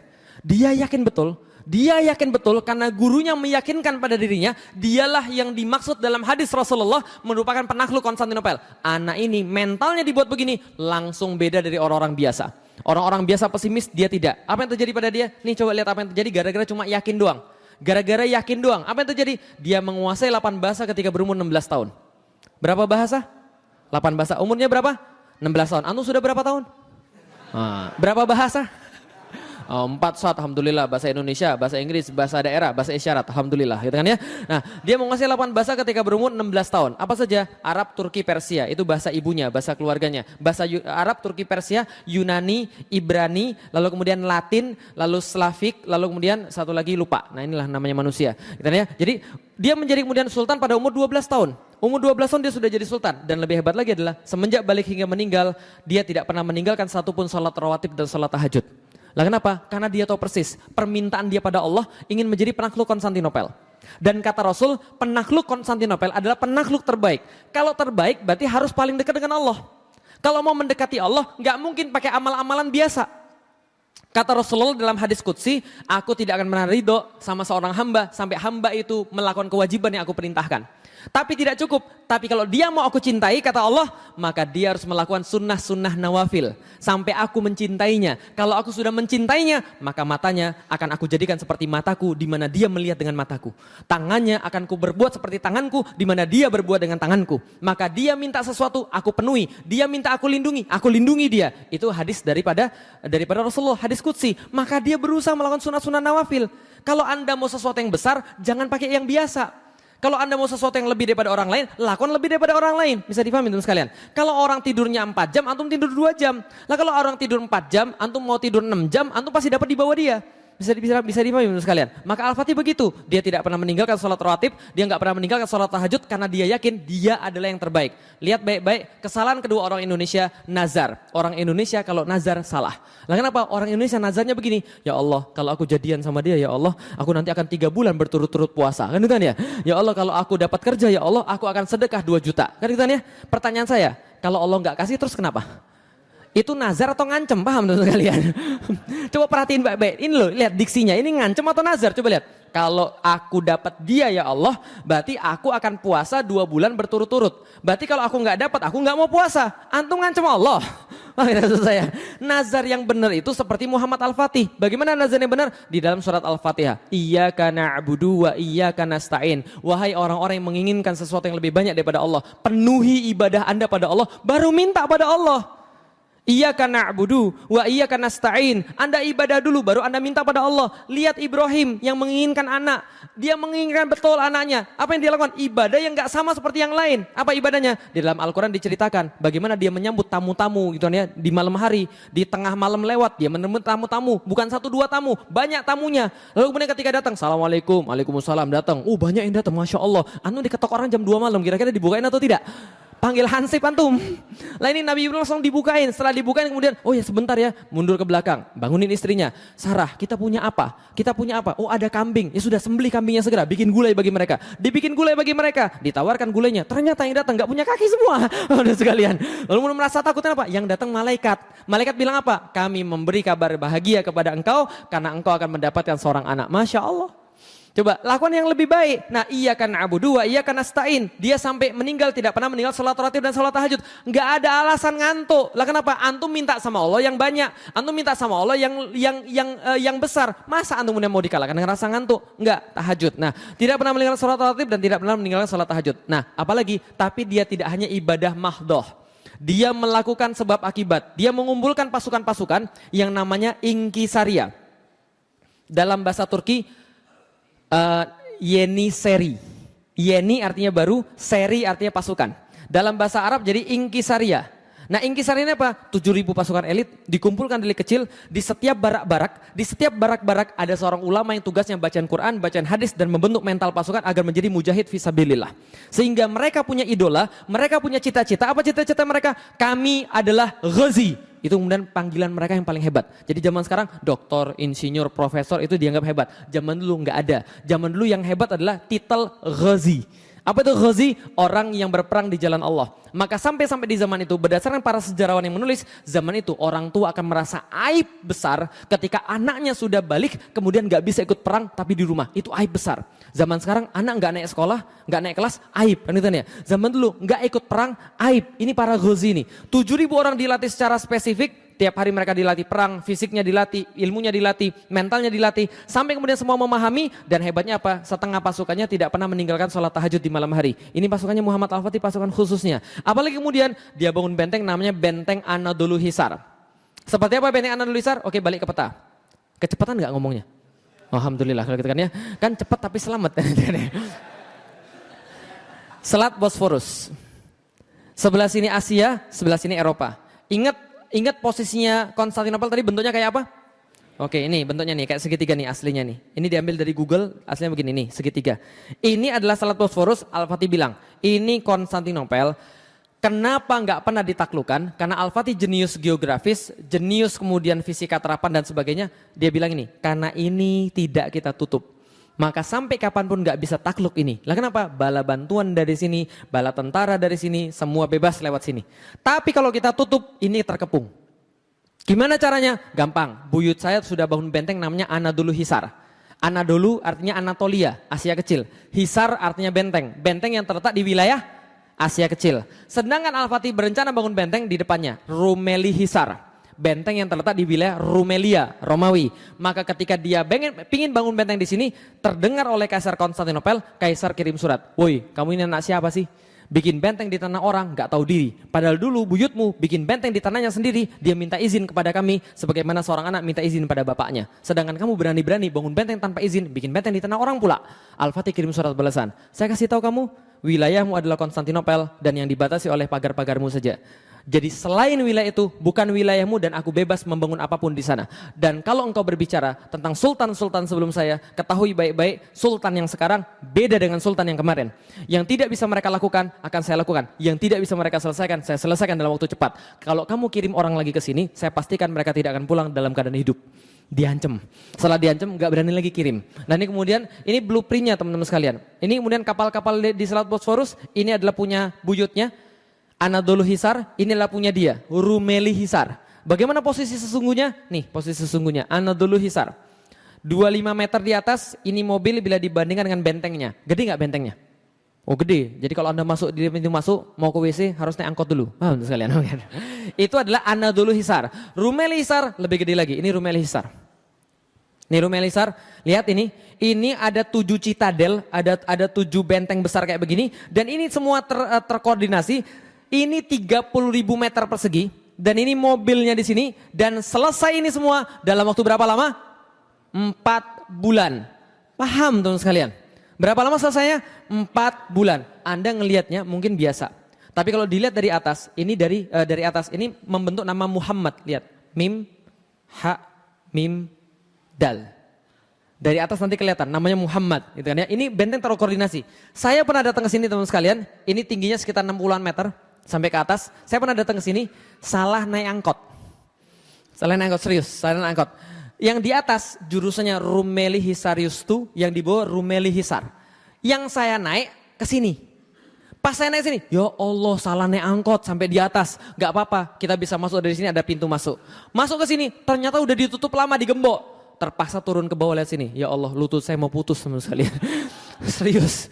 Itu tinggi sekali. Yang saya bayangin, gimana caranya ngangkat batu-batu besar ke atas itu, lalu kemudian menumpuk-numpuk jadi seperti ini 4 bulan. Kalau dia nggak serius nggak akan jadi, paham tuh sekalian. Ini selesai dalam waktu 4 bulan, selesai 4 bulan, orang-orang menyebut dengan nama Boas Kesen. Artinya adalah pemotong kerongkongan. Kesen artinya kerongkongan, Boas artinya kerongkongan atau Bosforus, Kesen pemotong tenggorokan. Setelah selesai jadi semua ini, struktur yang luar biasa ini, tapi namanya anak muda, tetap ada masalah. Betul begitu? Kalau dalam film-film kan anak muda pasti punya masalah. Kan ditanya, apa masalahnya? Nih masalahnya teman sekalian. Tembok Konstantinopel. Yang sudah saya bilang tadi, dibuat pada tahun 300, nggak pernah jatuh sampai tahun 1453. Perfect selama 1123 tahun. Bayangkan teman sekalian, berapa lama? 1123 tahun perfect, nggak ada yang mengalahkan. Lah kenapa? Bayangkan, jangan tahun ini bayangin ya. Bayangin pada tahun 300 sampai tahun 1400. Ada satu struktur tingginya 18 meter. Kebayang nggak teman sekalian? 18 meter kalau ada artis di situ, ini artisnya kira-kira. Kok kecil banget Ustaz? Iya itu artisnya nih. Jadi kalau ini 18 meter, enggak hanya kemudian 18 meter, 3 lapis. Lapis pertama parit. Anda bawa kuda berhenti di sini, mohon maaf. Di sini paritnya 20 meter, dalamnya 10 meter. Kalau Anda nekat berenang, dipanah dari sini. Oh tapi tenang Ustaz, saya punya batu akik yang sakti. Oh ya boleh, nah, batu akik sakti, Anda dipanah nggak mempan ya. Anda naik ke sini, berantem di sini, lempar batu di sini, lempar minyak di sini, dibakar di bawah. Taruhlah Anda berhasil kemudian mengalahkan di sini, manjat di sini. Ini tingginya sekitar 8 meter, tingginya sekitar 5 meter, tebelnya sekitar 3 meter. Taruhlah Anda bisa manjat di sini, dipan lagi dari sini. Lempar batu, lempar minyak, bakar. Taruhlah Anda bisa mengalahkan karena batu akik Anda kuat banget gitu kan ya. Nah ini tingginya sekitar 8 meter. 8 meter, tebelnya sekitar 5 meter. Kalau Anda jadi Muhammad Al-Fatih, gimana cara masuk tempat ini? Ingat, ini sudah perfect selama 1123 tahun. Pendahulu Anda nggak ada yang bisa. Semua nggak ada yang bisa, terus Anda gimana caranya kira-kira? Yang agak kreatif dikit, gimana caranya? Gali lewat bawah, bagus. Itu sudah dicoba oleh orang-orang Serbia. Penggali-penggali perak dari Serbia sudah coba karena mereka ahli dalam membuat terowongan untuk menggali-gali perak, maka mereka lewat di sini gali-gali tanah, mereka berharap bisa muncul di sini. Tapi orang Konstantinopel bukan bodoh. Mereka punya teknologi sederhana tapi ampuh. Bagaimana caranya? Di sini mereka pasang baskom setiap 1,5 meter satu baskom. Mereka isi air, maka itu jadi alat deteksi sederhana. Setiap yang lewat di bawah bergetar air di atasnya. Dia tahu siapa yang gali, dia prediksi di mana kemudian galinya, dia buat lubang counter attack, disiram dibakar, dibawa hidup-hidup. Bukan ide bagus, terus gimana lagi caranya? Oh pakai pesawat saat belum ada pesawat. Gila kira, istighosa saja saat, enggak menang-menang. Wah menurut sekalian. Nah, Makanya Al-Fatih mikir begini, kalau saya coba cara yang sudah dicoba oleh orang-orang yang lain, maka saya pasti kalah. Maka harus ada cara yang lain, yang belum pernah dicoba. Gimana? Saya nggak tahu. Yang saya tahu Allah pasti nolong orang yang bertawakal pada Allah. Maka dia bilang, saya bertawakal pada Allah, saya tunggu pertolongan. Betul, pucuk dicinta, ulam tiba. Suatu hari seorang seniman senjata namanya Orban, orang Hungaria, datang kepada Kaisar Konstantinopel karena kesamaan akidah mereka. Maka dia bilang pada Kaisar Konstantinopel, bos, gue punya senjata nih bos, mau bikin nggak bos? Raja Konstantinopel lihat, bagus juga senjata lo. Berapa bikinnya? Bikinnya segini bos. Sorry kita lagi nggak punya duit. Gini aja, kamu jangan pergi kemana-mana. Kamu tinggal di sini, jangan kemana-mana. Nanti kalau kami punya duit, kami bikinin senjatanya. Setahun dia tinggal di Konstantinopel, senjatanya gak dibikin-bikin. Akhirnya apa yang terjadi? Dia pergi ke tempat yang punya duit. Namanya orang punya senjata, orang ahli senjata itu nggak pernah ideologis. Dia cari orang yang punya duit, paham teman sekalian? Maka datanglah dia ke tempat Muhammad Al-Fatih, nawarin senjata yang sama. Bos, gue punya senjata bos, mau bikin atau tidak?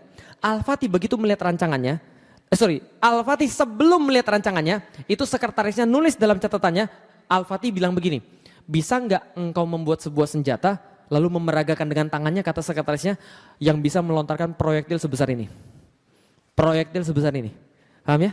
Itu Orban ahli fisika, Muhammad Al-Fatih ahli fisika. Orban langsung hitung, apa rumusnya? I sama dengan M kali A. Paham sekalian? Impact sama dengan massa kali akselerasi, paham ya?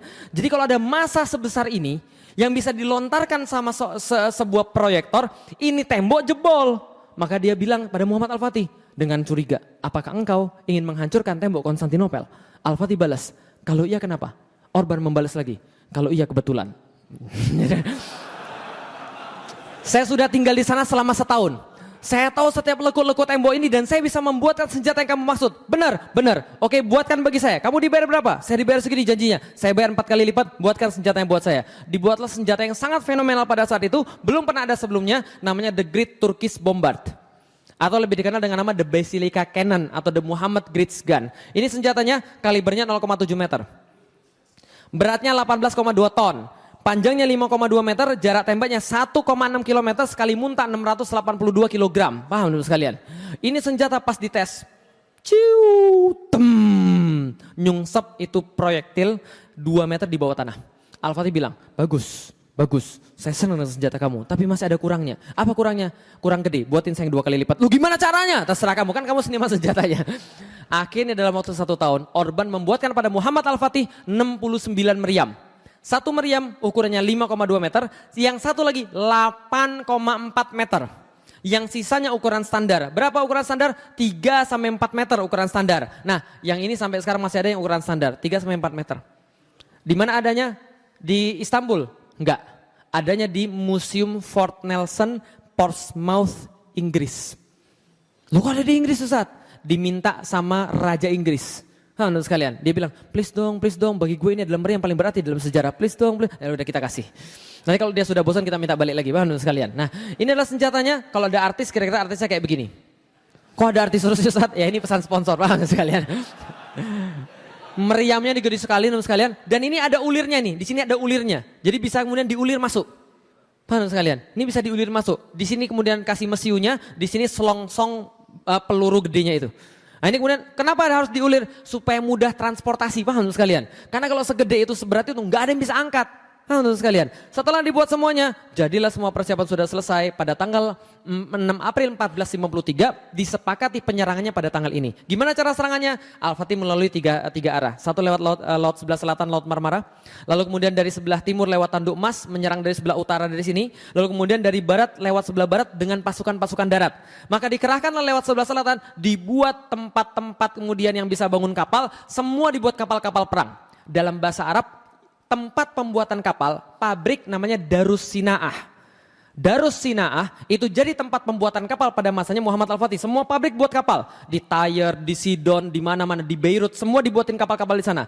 Jadi dari bahasa Arab, apa tadi? Darus Sinaah, jadi bahasa Inggris Darsenal. The Arsenal, gudang peluru.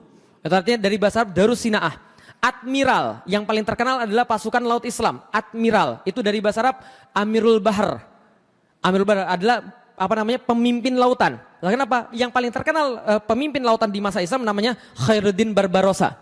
Khairuddin Barbarossa itu adalah admiral lautnya Sulaiman Al-Qanuni, cicitnya Muhammad Al-Fatih. Paham teman sekalian? Tapi pas zamannya Muhammad Al-Fatih ini kapal-kapal baru dibuat. 400 kapal dibuat di kota-kota pantai, kemudian ditransfer ke Konstantinopel, menyerang dari sebelah selatan. Beberapa kapal kecil masuk ke dalam Teluk Tanduk Emas dan total 250.000 pasukan. Jalan dari Edirne menuju ke Konstantinopel dalam waktu 2 bulan bawa meriam segede-gede kingkong. Paham teman sekalian? Diceritakan dalam beberapa sejarah, dalam buku sejarah, setiap meriam ditarik oleh 30 kerbau. Dan 30 kerbau ditemani oleh 100-an orang. Untuk apa? Ngeratain jalan, paham tuh sekalian? Karena dia nggak boleh ada gundukan. Ada gundukan nggak bisa ditarik. Bisa dipahami ya? Jadi ada orang yang ngeratain jalan, ditarik. Ngeratain jalan, ditarik. Ngeratain jalan, ditarik. 2 bulan sampailah mereka ke depan Konstantinopel melalui segala macam rintangan dan mereka tulis dalam chronicles mereka, ketika kami berjalan di siang hari, maka matahari tidak tembus sampai ke dalam terompah kami karena tertutup oleh panji-panji dan tombak-tombak kami. Dan pada waktu malam hari Anda tidak akan dapat melihat bumi karena tertutup oleh kemah-kemah kami. Giliran orang Konstantinopel lihat ketika sudah sampai di depan pintu depan Konstantinopel, mereka naik ke atas menara, mereka tulis dalam chronicles mereka, kami melihat kaum muslim datang kepada kami like a river of steel, seperti sungai dari besi. Kebayang nggak sungai dari besi? Kenapa? Baju zirah mereka memantulkan sinar matahari, jalan pada mereka seperti sungai dari besi. Mereka bilang memenuhi pandangan kami dari pantai sampai ke pantai. Paham? Ini tembok Konstantinopel yang 3 lapis tadi. Yang 3 lapis tadi kita jelasin itu bukan semeter 2 meter. Itu 7,5 kilometer temboknya. Kok tahu Ustaz? Sudah saya hitung. Dari mana? Google. Paham teman sekalian? Enggak, saya pernah jalani dari ujung tembok sampai ke ujung tembok di Konstantinopel, di Istanbul, dan betul 7,5 kilometer itu 3 lapis semuanya teman sekalian. Kecuali beberapa daerah khusus. 7,5 kilometer itu kaum muslim semua. Kebayang teman sekalian? 6 April 1453 berdasarkan nasihat daripada Aks Syamsuddin, peperangan dimulai.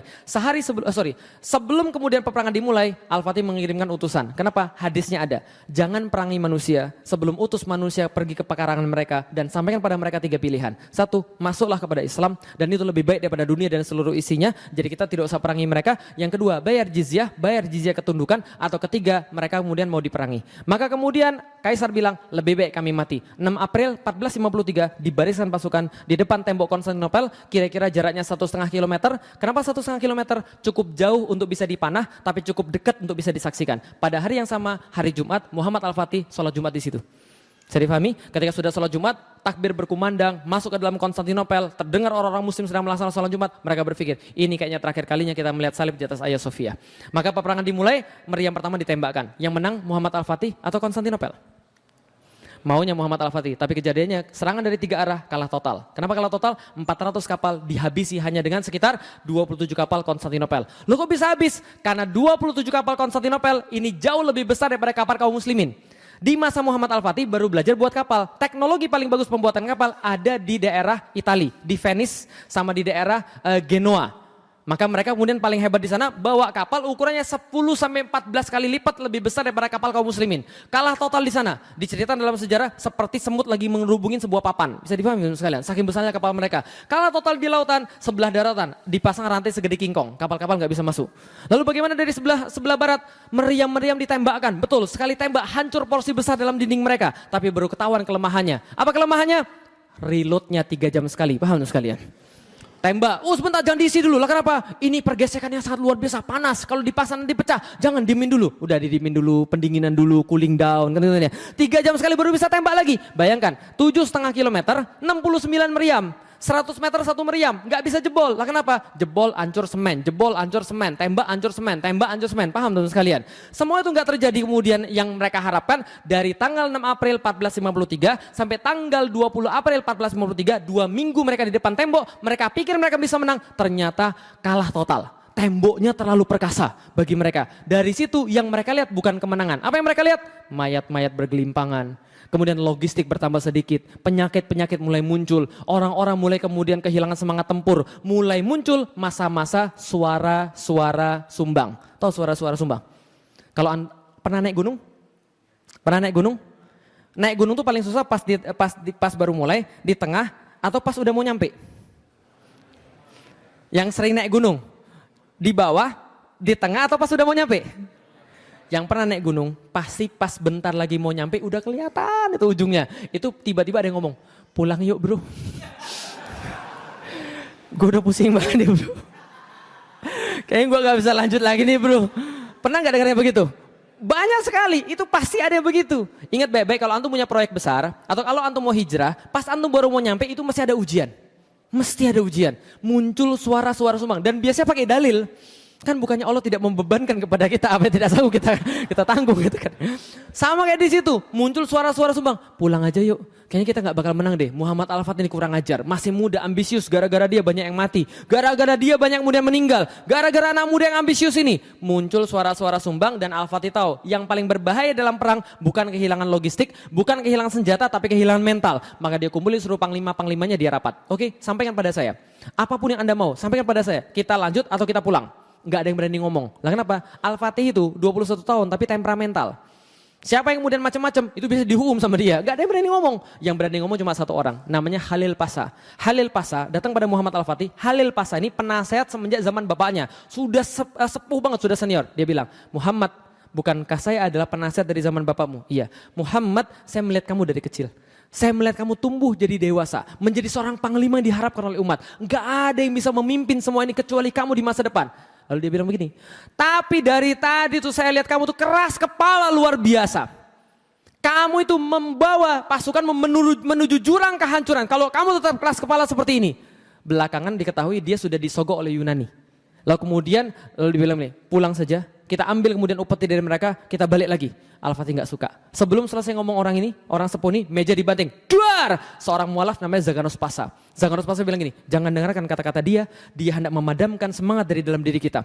Ingat baik-baik, kita datang tidak pernah berharap untuk kembali selain hidup mulia atau mati syahid. Dan saya tidak mau kita kalah di bawah tumpukan batu-batu ini. Kalau seandainya mereka punya bantuan, kita punya Allah. Dan kalau kita punya Allah, kita tingkatkan serangan, kita tingkatkan tekanan pada mereka, insya Allah kita menang. Lanjut atau pulang? Lanjut atau pulang? Lanjut perang atau pulang? Nah, kalau gitu kita lanjut juga. Sekalian. Oke, baik, kalau gitu kita lanjut. Masalahnya adalah ini nggak bisa ditembus sama sekali. Salah seorang penasihat Muhammad Al-Fatih bilang, gini Pak, kenapa di sini nggak bisa ditembus? Karena mereka semua berkumpul di belakang sini. Tiap kali ada kerusakan pada tembok, mereka sudah biasa memperbaiki. Maka mereka cepat memperbaiki. Andaikan kapal kita bisa masuk ke sini Pak, kita bisa nyerang dari sebelah utara. Kalau kita nyerang dari sebelah utara, tembok di sini nggak 3 lapis, cuma 1 lapis saja. Kalau kita bisa serang dari utara, pasukan bertahan terpaksa terpecah ke sebelah utara dan di sini nggak akan mudah direparasi seperti semula. Ini caranya. Oke, kalau gitu, masalah apa? Masalahnya bro, di situ ada apa? Rantai segede kingkong. Terus gimana caranya? Potong rantainya. Rantai segede gini Pak. Nggak bisa. Tabrak pakai kapal mukaram. Loncat, emang lumba-lumba apa sekalian? Gak bisa, semua orang sudah coba, gak bisa. Lalu kemudian di tengah-tengah stalemate itu mereka down lagi. Al-Fatih bilang begini, tenang, saya sudah mikir ini dari semalam kok. Loh, sudah mikir? Iya, gimana caranya? Gampang, kita kan punya kapal. Kapal kita parkirin dulu di Galata.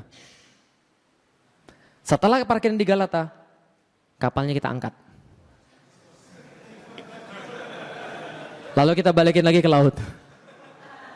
Mudah bukan? Pasukannya bilang begini. Kenapa saya nggak kepikiran ya?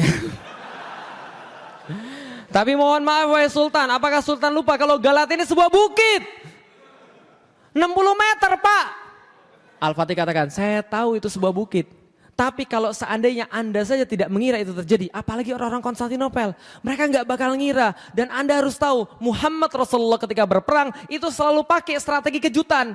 Nggak pernah Rasul pakai strategi yang sama kayak orang lain, strategi kejutan. Honda, ketika perang Uhud, perang Badar dan sebagainya, semua strategi kejutan. Nggak ada yang sama. Kalau kita berhasil, kita bisa melakukan. Nggak mungkin Pak. Berkatalah Muhammad Al-Fatih tentang satu quotes yang paling terkenal sampai dengan sekarang tentang Muhammad Al-Fatih. Dia bilang ini, jangan bilang pada saya mustahil kalau kamu belum coba. Kalau kamu sudah coba terus kamu mati baru mustahil. Oh enggak, itu bagian saya, itu tambahan saya.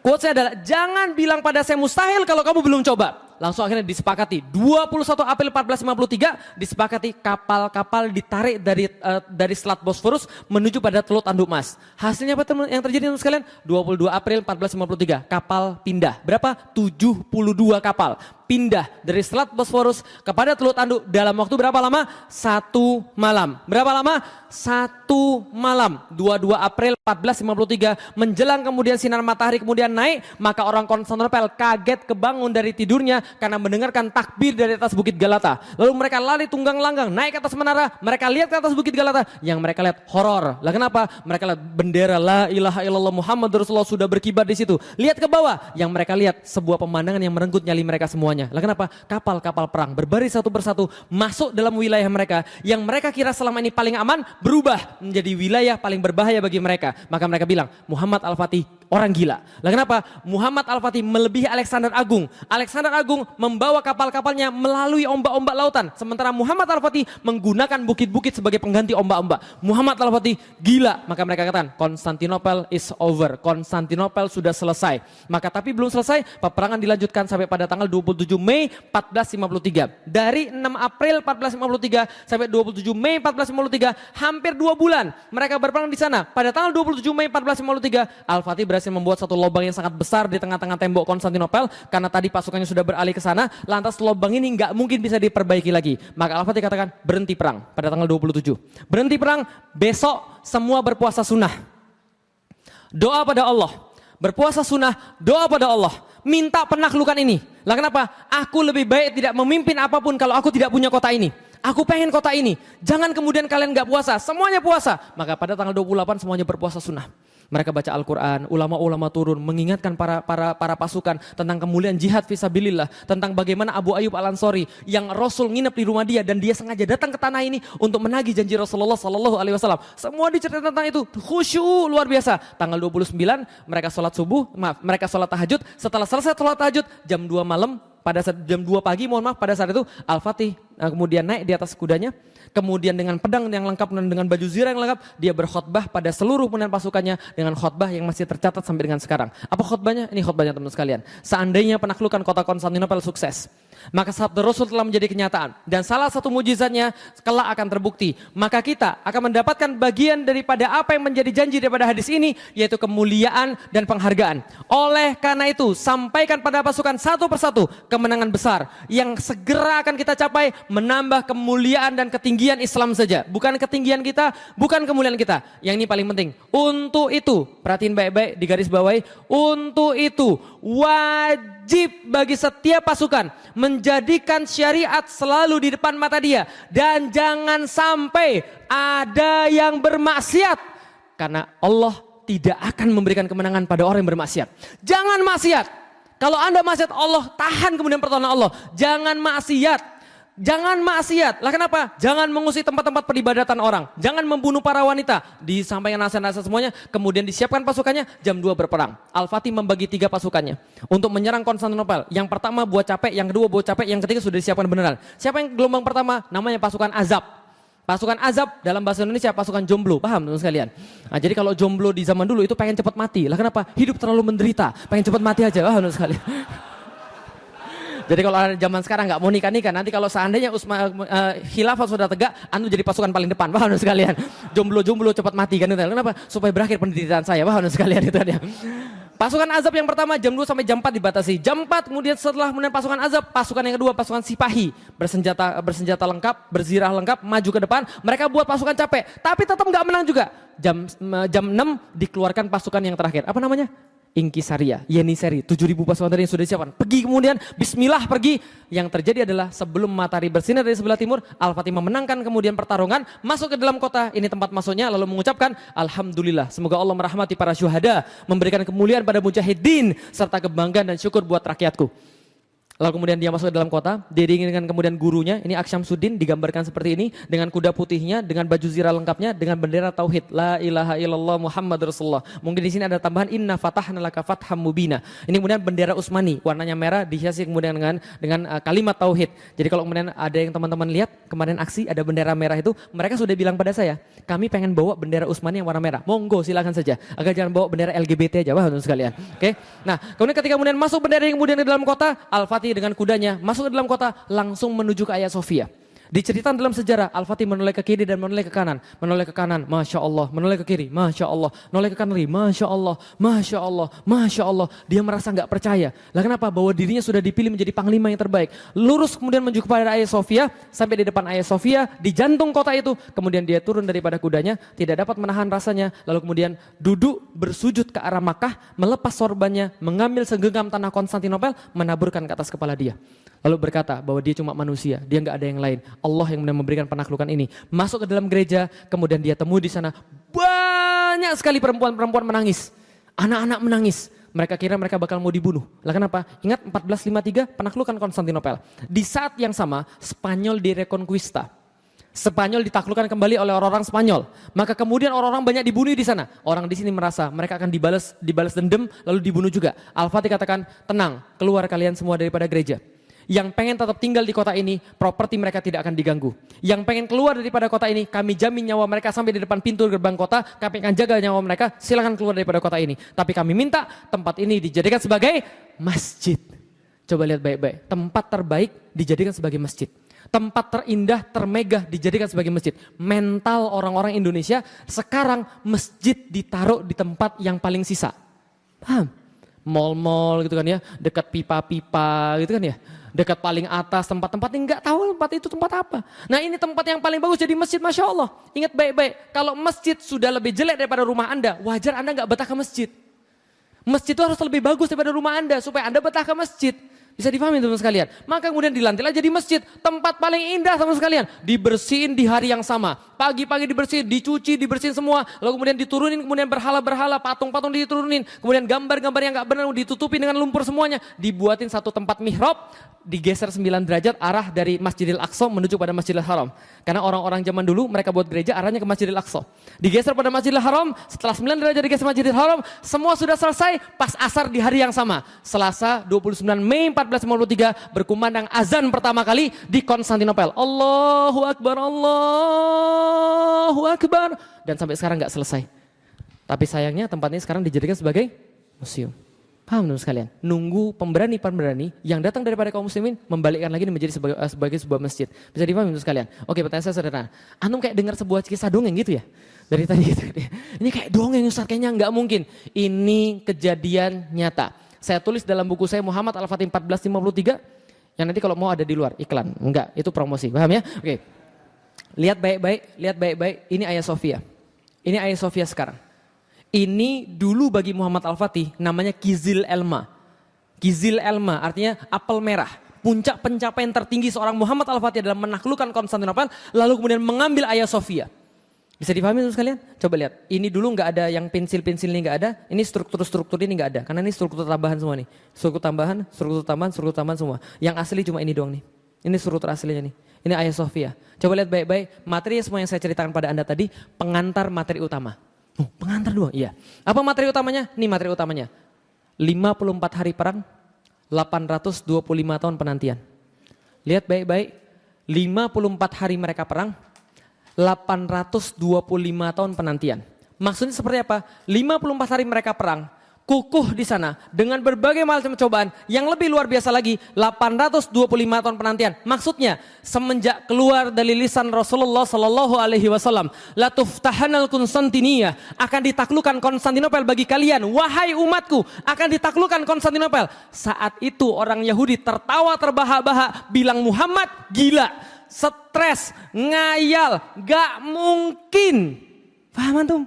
Cuma segelintir orang yang percaya pada beliau, para sahabat, mereka percaya pada beliau, mewariskan dari generasi demi generasi, tanpa bosan. Nak, Rasul bilang begini, nak, Rasul bilang begini, nak, Rasul bilang begini, terus menerus, sampai 825 tahun. Ada orang yang memegang janji itu, kemudian 825 tahun kemudian, seorang anak berusia 21 tahun, masuk ke dalam kota, lalu berbicara, Rasul kami tidak pernah bohong. Paham teman-teman sekalian? Cuma untuk bukti ini, lihat 825 tahun. Semua cerita tadi untuk cuma buktiin satu hadis Rasulullah Sallallahu Alaihi Wasallam. Rasul kami tidak pernah bohong.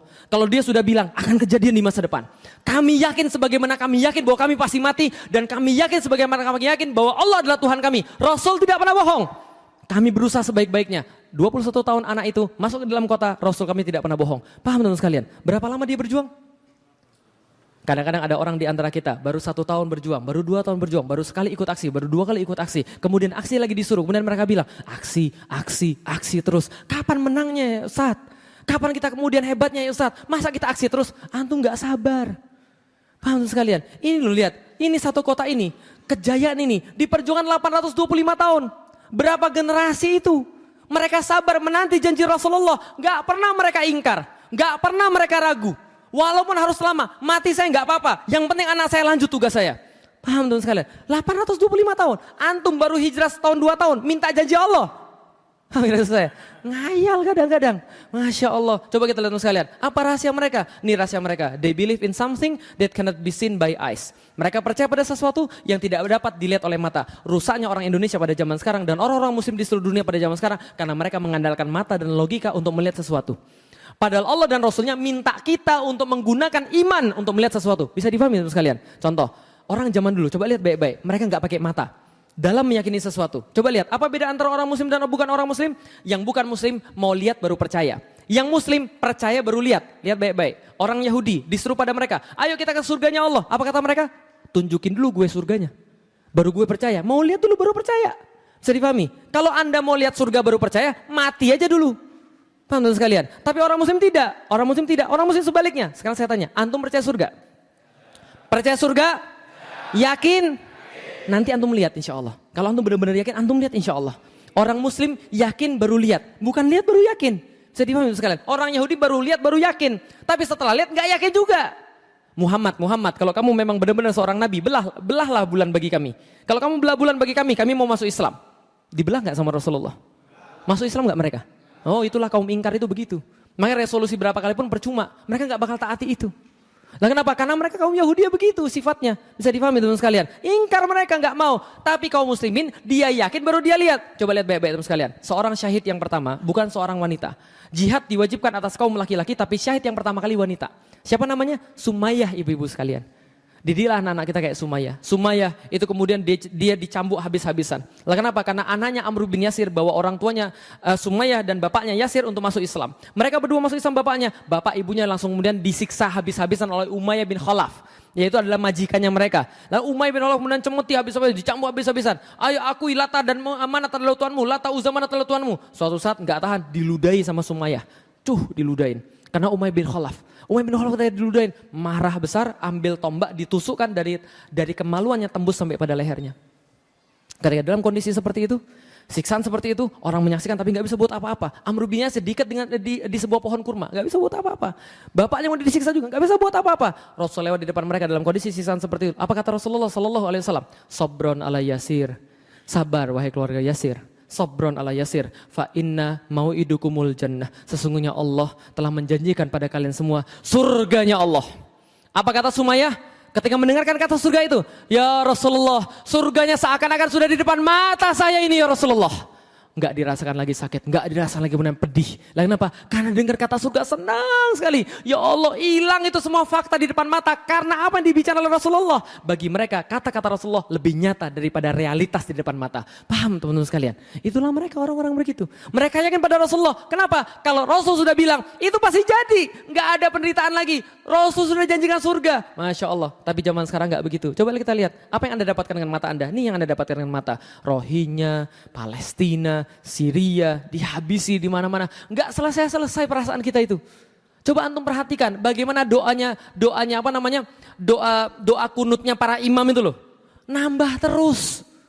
Ya Allah, doakan saudara kami di Chechnya. Ya Allah, saudara kami di Bosnia. Ya Allah, saudara kami di Rohingya. Saudara kami di Palestina. Saudara kami di Gaza. Saudara kami di Aleppo. Saudara kami di Damaskus. Saudara kami di Irak. Nambah terus, Mas. Lah kalau Anda lihat semua ini pakai mata, Anda percaya nggak kebangkitan Islam akan tegak? Nggak mungkin. Lah kenapa? Masa kita bisa bangkit? Orang awal akhir Ramadan aja kita berantem. Orang masa Felix aja jadi persekusi. Itulah kalau antum lihat pakai mata. Tapi kita nggak boleh lihat pakai mata. Apa yang kita lihat? Kita lihat pakai iman. Kalau kita lihat pakai mata, nyerah kita. Lah kenapa? Kalau kita lihat pakai mata, yakin gak kita Islam akan tegak lagi? Enggak bakal yakin. Kenapa? Kalau Anda yakin Islam bakal tegak lagi, Anda bakal dibilang orang Gila. Karena meyakini sesuatu, di saat Anda belum mengalami itu, Anda bakal dibilang orang gila. Seperti Rasulullah, seperti Muhammad Al-Fatih dibilang gila. Tapi coba lihat teman sekalian, apa efek daripada kegilaan? Apa manfaat daripada dalam tanda kutip kegilaan? Coba lihat baik-baik, efek daripada kegilaan dan manfaatnya. Lihat, ada dua orang anak, satu berkata, saya akan jadi juara se-Indonesia. Satu lagi berkata, saya akan jadi juara se-RT saja. Yang lebih banyak berusaha, yang se-Indonesia atau yang se-RT? Oke, baik. Kalau begitu, kalau yang se-Indonesia yang lebih banyak berusaha, berarti kira-kira yang mana yang lebih berprestasi? Se-Indonesia atau yang se-RT? Lihat baik-baik. Ada orang keinginannya lebih besar, maka dia akan berbuat lebih banyak. Kalau dia berbuat lebih banyak, prestasinya lebih besar. Masuk logika? Oke, berarti contoh misalnya, yang se-RT belajar 2 jam. Yang se-Indonesia belajar 2 jam terus merasa, ibu saya capek. Oh ingat kamu tadi cita-citamu apa? Saya akan jadi juara. Se-Indonesia. Itu temanmu yang se-RT 2 jam terus selesai. Kamu kalau belajar 2 jam sama kayak se-RT. Paham ya? Kamu belajar lagi. Insya Allah saya mau pak. Insya Allah saya mau bu, saya belajar lagi.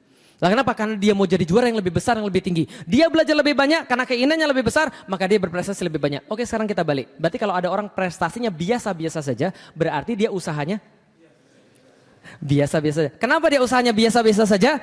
Karena dia tidak pernah yakin dengan apapun.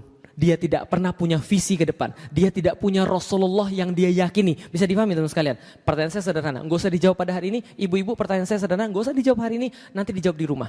Menurut Anda ini orang-orang muslim yang biasa-biasa saja atau sudah berprestasi? Nggak usah dijawab. Lah kalau merasa biasa berarti bisa jadi Anda tidak punya keinginan apapun. Karena orang-orang yang berusaha lebih banyak adalah orang-orang yang yakin. Saya pengen sedunia, maka saya tidak boleh kalah dengan orang yang cuma pengen se-Indonesia. Orang pengen kebaikan se-Indonesia, saya pengen sedunia. Jadi jangan tanya saya tentang Indonesia, dunia aja saya bela apalagi Indonesia, paham teman sekalian? Nah maka kalau ada orang pengen lebih banyak, kerjalah lebih banyak. Anda pengen hadiah lebih besar, kerjalah lebih banyak. Nah karena kenapa? Karena itu adalah konsekuensinya. Muhammad Al-Fatih sama. Coba kita lihat teman sekalian, nih lihat, anak ini menguasai Konstantinopel umurnya berapa? 21 tahun.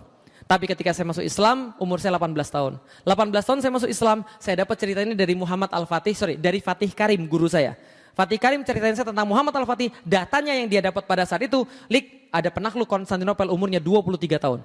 23 tahun Kang? Iya, hebat banget Kang ceritanya Kang. Iya, lalu saya bilang sama ustadz saya pada waktu itu, pas saya baru masuk Islam, saya bilang sama ustadz saya, Kang kalau gitu nama Islam saya, boleh nggak Muhammad Al-Fatih? Boleh, 2002 nama Islam saya Muhammad Al-Fatih. Sampai sekarang. Nah kemudian ketika Muhammad Al-Fatih kenapa? Saya bilang sama Fatih Karim. Karena Muhammad Al-Fatih yang itu sudah menaklukkan Konstantinopel. Tapi dia belum menaklukkan yang satu lagi. Kota apa? Kota apa? Yakin akan takluk? Yakin akan takluk kota Roma? Saya bilang saya akan menaklukkan kota Roma. Maka kemudian orang bilang, Felix ya orang gila. Alhamdulillah sekalian. Saya bilang gak ada masalah. Lah kenapa? Rasul dibilang gila, Muhammad Al-Fatih dibilang gila, tambah satu gak akan ada masalah. Paham teman sekalian? Maka saya bilang insya Allah saya taklukkan kota Roma. Maka saya berusaha untuk menaklukkan kota Roma. Saya masuk Islam 18 tahun, 23 tahun, 5 tahun kemudian saya belum bisa menaklukkan kota Roma. Pergi aja belum, paham sekalian. 2002 saya masuk Islam, 2007 saya pergi aja belum ke sana. Saya baru pergi ke kota Roma tahun 2012. Kapan? Ketika bapak saya ngajak saya ke sana, pergi ke kota Roma. Sebelumnya gini, kantor mau pergi, kemana Pi? Pergi ke Eropa. Eropa kemana Pi? Prancis, Italia. Italinya di mana? Milan, terus mana lagi? Roma, ikut. Loh kamu dari kemarin tahun-tahun lalu gak mau pergi? Ya iyalah, Papi pergi ke Makau, ke Hong Kong. Emang saya mau jadi raja judi, paham sekalian? God of Gamble itu kan ya. Pergi ke sana, saya ikut. Nah, di tengah jalan ketika saya jalan dari Paris menuju ke Milan, itu kan perjalanannya panjang sekali, naik darat. Hampir sekitar 8 sampai 10 jam gitu kan ya. Saya maju ke depan bis lalu saya bilang sama semuanya. Itu satu bis ada 35 orang, 9 orang muslim, yang lainnya orang Cina, bukan muslim. Gitu kan ya, teman-teman bapak saya semua, kolega-kolega bapak saya. Saya maju ke depan lalu saya bilang, saya seorang pembicara, saya bilang, dan perkenalkan, kalau saya diperkenalkan bicara, saya mau cerita tentang sejarah Eropa. Boleh atau tidak? Boleh, semuanya bilang, saya cerita sejarah Eropa. Dari zaman dewa-dewa gitu kan ya, Yunani, Romawi, dan seterusnya. Saya cerita sejarah semua. Sampai penaklukan Konstantinopel. Setelah saya cerita penaklukan Konstantinopel, saya bilang gini, nah sekarang Anda terjawab pertanyaan Anda. Kenapa saya sekarang mau ikut? Tahun-tahun kemarin saya nggak mau ikut. Kenapa? Karena saya mau survei ke Roma. Karena kalau nggak saya menaklukkan kota ini, anak-anak saya akan datang untuk menaklukkan kota ini. Yang muslim langsung, takbir, Allahu Akbar. Yang orang-orang yang lain bilang, anak Pak Iwan sudah gila. Oke, sebentar tolong diklik tuh close-nya. Nah, jadi kemudian kalau kita lanjutkan, nah saya kemudian belum bisa menaklukkan apapun ketika umur 23 tahun. Tapi alhamdulillah saya sudah menaklukkan seorang istri. Paham teman sekalian?